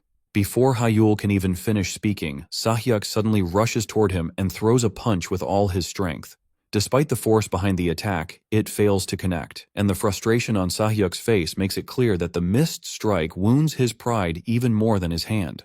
Unable to land a hit, he begins hurling insults instead, mocking Hyul for dodging so well and comparing him to a rat. Remaining completely calm, Hyul crouches down to retrieve his wireless earbuds from the ground before casually mentioning that it's the weekend, and why didn't he go home. Looking back at Sahyuk with a mocking grin, he remarks that it is not a matter of Sahyuk choosing not to go home, but rather that he is unable to because of his probation, right? Hyul points out that even if Sahyuk wanted to leave, his family would not permit it. As he stands to face him directly, the taunt causes Sahyuk's body to tremble with rage, and he yells at Hyul to be quiet before threatening to kill him. Instead of being intimidated, Hyul bursts into laughter, sounding as though he has just heard something amusing rather than a serious threat. He mocks Sahyuk further by saying that after relying so heavily on his family's influence, this pitiful outcome is all he has to show for it. Hyul continues by saying that even without probation, Sahyuk should probably avoid going home because it would simply be too humiliating. Tilting his head slightly, he adds one final insult, suggesting that perhaps Sahyuk no longer has anywhere he truly belongs. Every word pushes Sahyuk's anger even further until his face turns bright red with fury. Unable to control himself any longer, he raises his hand as mana erupts around it and shouts that Hyul has gone too far, and he curses at him, calling him daddy. My bad, I mean bastard. Fueled entirely by rage, Sahyuk charges once more with a fire spell swirling violently around his hand while yelling at the top of his lungs. Hyul instantly sharpens his focus and reacts with flawless precision, avoiding the attack while grabbing Sahyuk's wrist in one smooth movement. Catching hold of his clothing from behind, Hyul completely throws him off balance before sweeping his leg beneath him and forcefully slamming him onto the ground by his hood. Sahyuk cries out in pain but continues struggling and shouting for Hyul to release him. Watching the outburst calmly, Hyul quietly realizes this presents the perfect opportunity for him. Almost immediately afterward, members of Obelisk Academy's monitoring team arrive at the scene and quickly surround Sahyuk, restraining both of his arms. Even while being held down, Sahyuk continues screaming and swearing that he will kill Hyul if they let him go, until one of the monitors firmly orders him to be silent and informs him that everything will be dealt with later. Letting out a relaxed sigh, Hyul watches the situation unfold before calmly explaining everything to a nearby academy guard. He states that he was forced to stop Sahyuk because magic had been used against him, and reminds the guard that the entire incident should already have been recorded by the academy's CCTV system. The guard nods while explaining that the matter will be properly handled the following day, and advises Hyul to return to the dormitory since it is already late. As Sahyuk is dragged into the patrol vehicle while still shouting curses, Hyul quietly watches him leave and thinks to himself that Baek Sahyuk should continue behaving exactly like this in the future. The following morning, large crowds of students gather around the academy's notice board as a newly posted announcement immediately becomes the center of attention. Conversations spread rapidly throughout the hallway as everyone discusses what happened over the weekend. The notice officially states that Baek Sahyuk illegally used magic outside academy grounds and has therefore received an additional probation penalty. According to the announcement issued by the Obelisk Academy administration, 10 points have been deducted from his record as punishment for violating academy regulations. One student questioned why the punishment amounts to only a 10-point deduction, wondering whether that is truly the full consequence for such an offense. Another student quickly responds that using magic off campus would normally result in immediate expulsion, making the surprisingly light punishment difficult to understand. Hyul arrives while the discussion is still ongoing and quietly reads the notice himself. Inwardly, he reflects that after causing such a serious disturbance, Sahyuk still escaped with only a point deduction, which is exactly what he expected. Hyul knows the Baek family must have intervened immediately because they are a newly established prestigious family that invested heavily in donations to the academy to obtain a title and to have a higher standing. Thanks to that influence, the academy cannot afford to impose a harsher punishment. As he continues walking through the hallway, Hyul imagines that Sahyuk is probably receiving an intense scolding from his father at that very moment. Meanwhile, Sahyuk is indeed enduring exactly that as his father's furious voice echoes through a phone call. He repeatedly apologizes in an anxious tone, but his father continues shouting, demanding to know why remaining quiet until graduation is apparently so difficult for him. Sahyuk hesitantly admits that it is harder than he expected, but the response only fuels his father's anger even more. He warns Sahyuk that if the family loses its prestige and the title because of his reckless behavior, the responsibility will fall entirely on him. Startled by the harsh warning, Sahyuk immediately promises that he will remember his father's words. However, as soon as the call ends, cold sweat runs down his neck. Overcome with frustration, he smashes his phone against a nearby pillar before repeatedly muttering Hyul's name through clenched teeth. His fury continues growing as he stomps on the shattered device, blaming every bit of his humiliation on Hyul. Just then, a teacher unexpectedly appears nearby, wearing a calm and gentle smile that somehow feels unusually deliberate. In a quiet voice, the teacher remarks that Sahyuk seems to hold quite a deep grudge against Hyul, causing Sahyuk to turn in surprise. Grinding his teeth, he recognizes the man as Instructor Smith and demands to know what he wants. Smith calmly steps closer while maintaining his pleasant smile, explaining that it is perfectly natural for people to either like or dislike someone. Leaning in slightly, his voice lowers into something far more unsettling as he quietly asks whether Sahyuk truly has no desire to take revenge against Shin Hyul. The question sends an uncomfortable feeling through Sahyuk as the atmosphere suddenly grows much heavier. Later that night, Hyul sits quietly at the desk inside his academy room while calmly scrolling through his phone. Thinking back on everything involving Baek Sahyuk, he admits to himself that although he could have retaliated much more severely, the current outcome has actually benefited him more.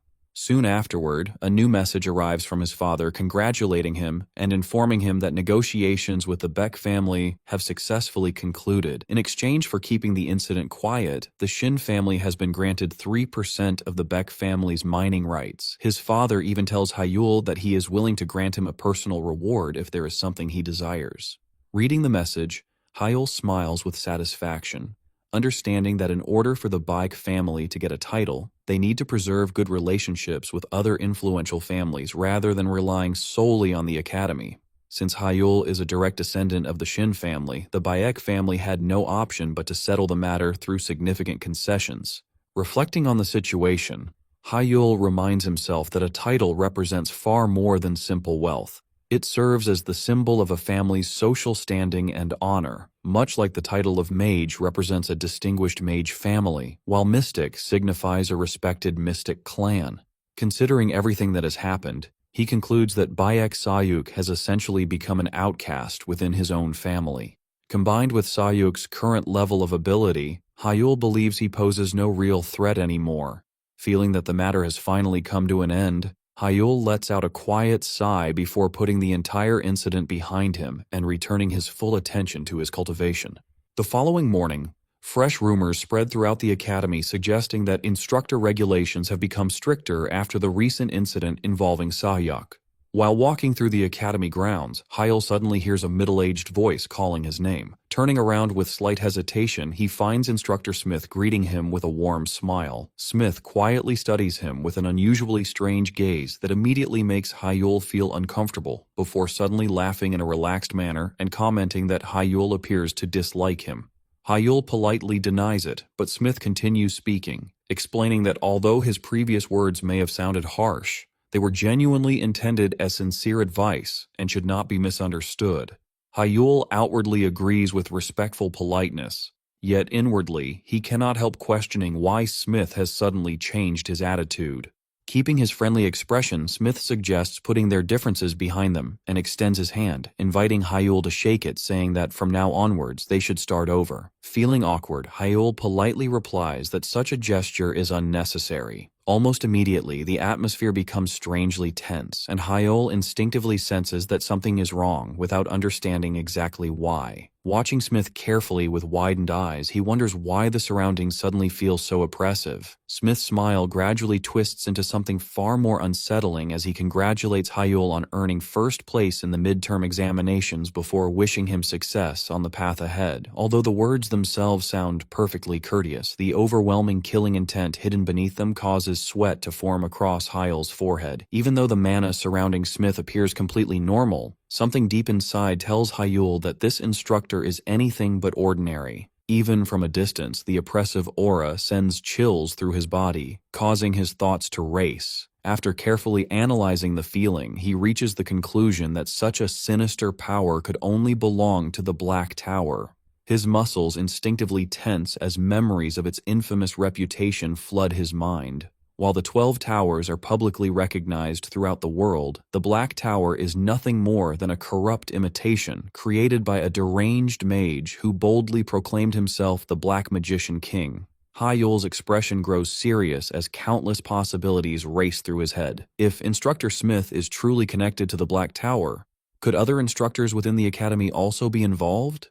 If that is the case, how long has this corruption been spreading unnoticed within the academy?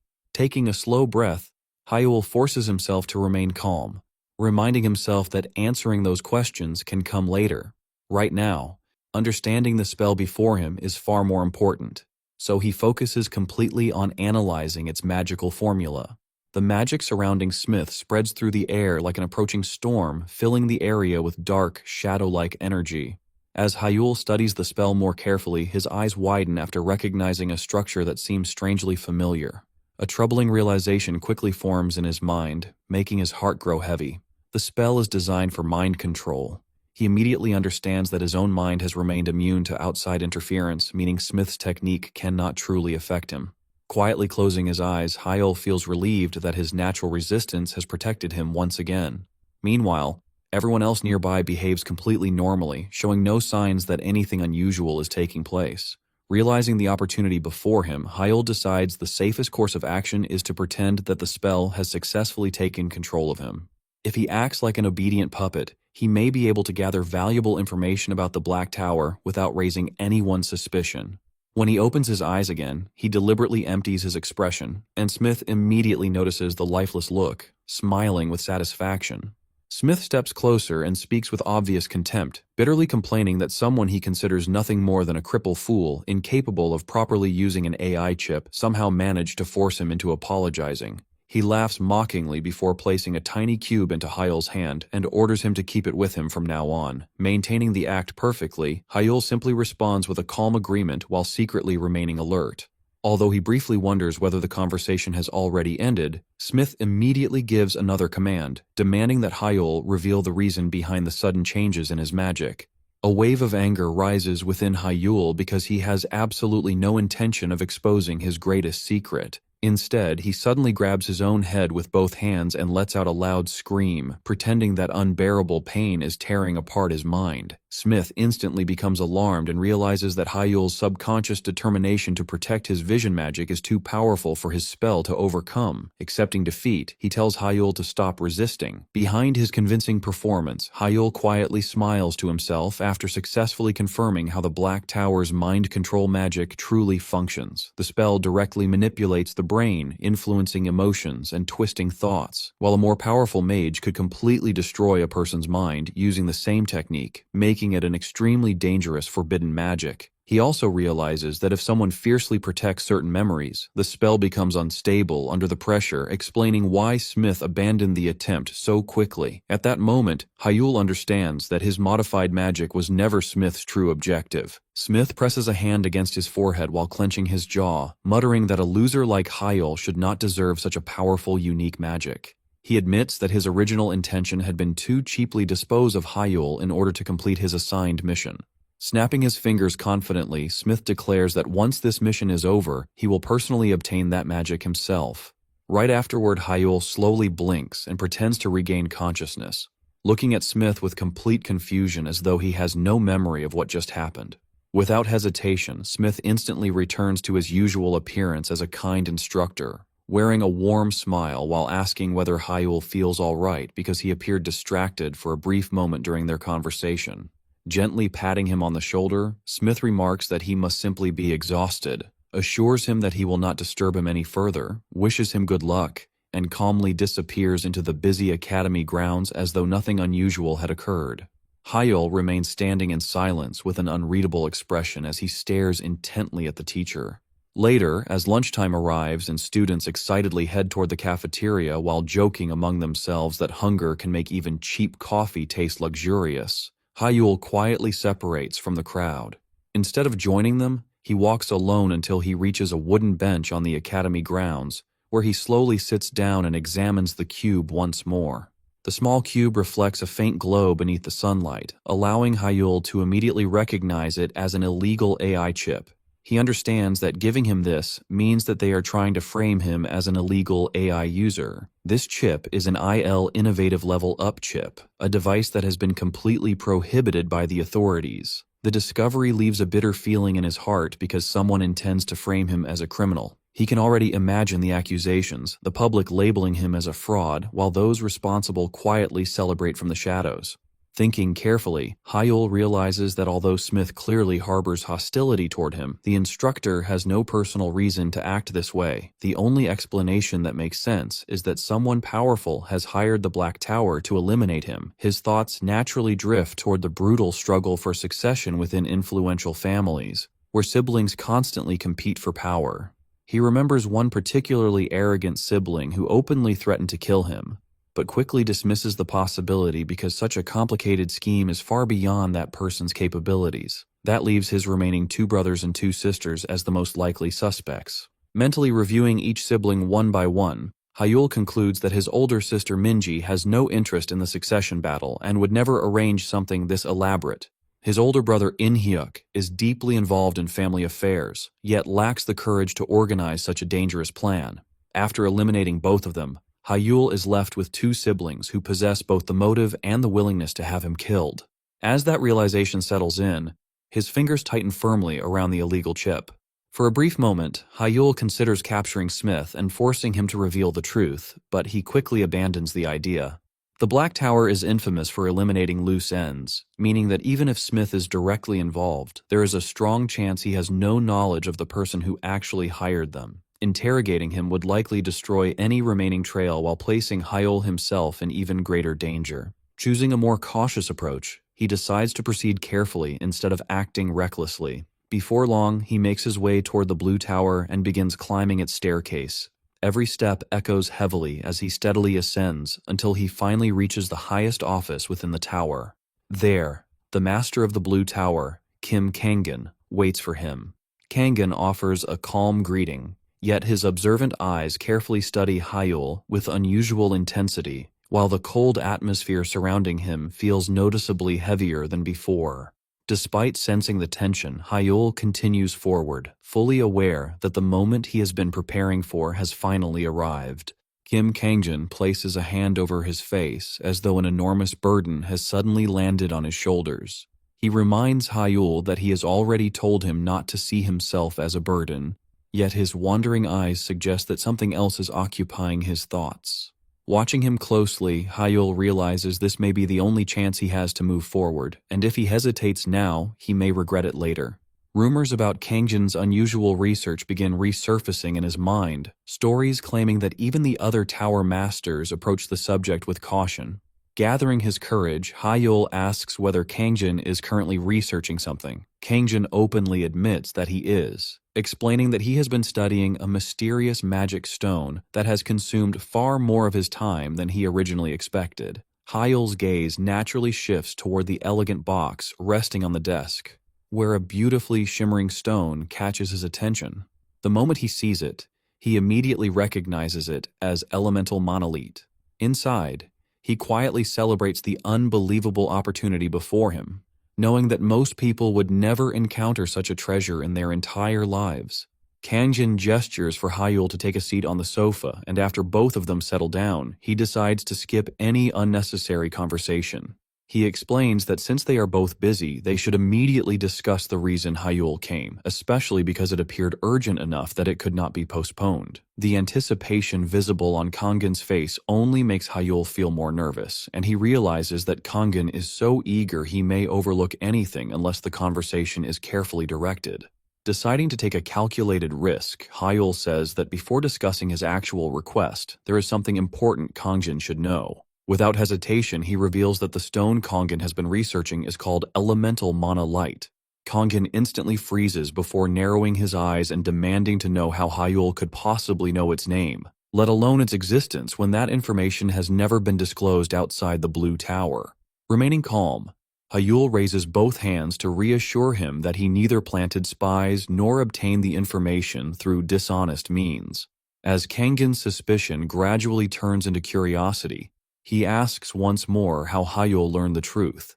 In response, Hyul calmly reaches into his bag and removes another elemental manolite stone. Unlike the one sitting on Kangjin's desk, this one shines with an even brighter glow. Casually explaining that he possesses one himself, Hyul leaves Kangjin so stunned that he rises from his seat in complete disbelief, unable to believe he is looking at a perfectly crafted elemental manolite. Still struggling to process what he is seeing, Kangen asks Hyul whether he personally created the stone. Hyul calmly answers yes, a response that completely overturns everything Kangen believes about magical craftsmanship.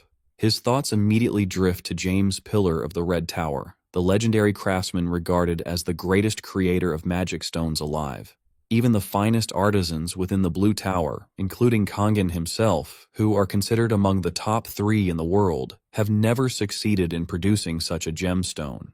Yet standing before him is a student who should still be worrying about examinations rather than casually presenting what amounts to a miracle. Kangen then briefly asks whether Hyul simply discovered the magic stone by chance. Hyul tells him no comment, but then decides to explain that although he found the stone by chance, he was lucky enough to be able to craft it into an elemental manolite. That answer only strengthens Kangjin's desire to recruit Hyul into the Blue Tower. Although he tries to conceal his excitement, the brightness in his eyes makes his enthusiasm obvious. Hyul can only laugh awkwardly, while Kangjin assures him that every mage has the right to protect personal secrets and promises not to question him any further. Grateful for that understanding, Hyul smiles in return. Kangen carefully gathers several of his crafting tools and politely asks whether he may inspect the stone more closely. Without any hesitation, Hyul hands it over. Kangen examines every detail with meticulous attention before confirming that it is the only known magic stone capable of containing all 4 elemental properties simultaneously. After respectfully returning it, he asks Hyul what he intends to do with such an extraordinary treasure. Hyul explains that he wishes to use it to craft an artifact. When Kangen asks whether he plans to make clothing, an accessory, or a weapon, Hyul replies that the exact form does not matter as long as it significantly improves elemental magic performance. Kangen warns him that a magic stone of such exceptional quality requires equally valuable materials, and the crafting costs alone would be incredibly expensive. However, seeing Hyul's expression remain completely unchanged, Kangen quickly assumes that someone from Hyul's prestigious magic family could easily afford the expense.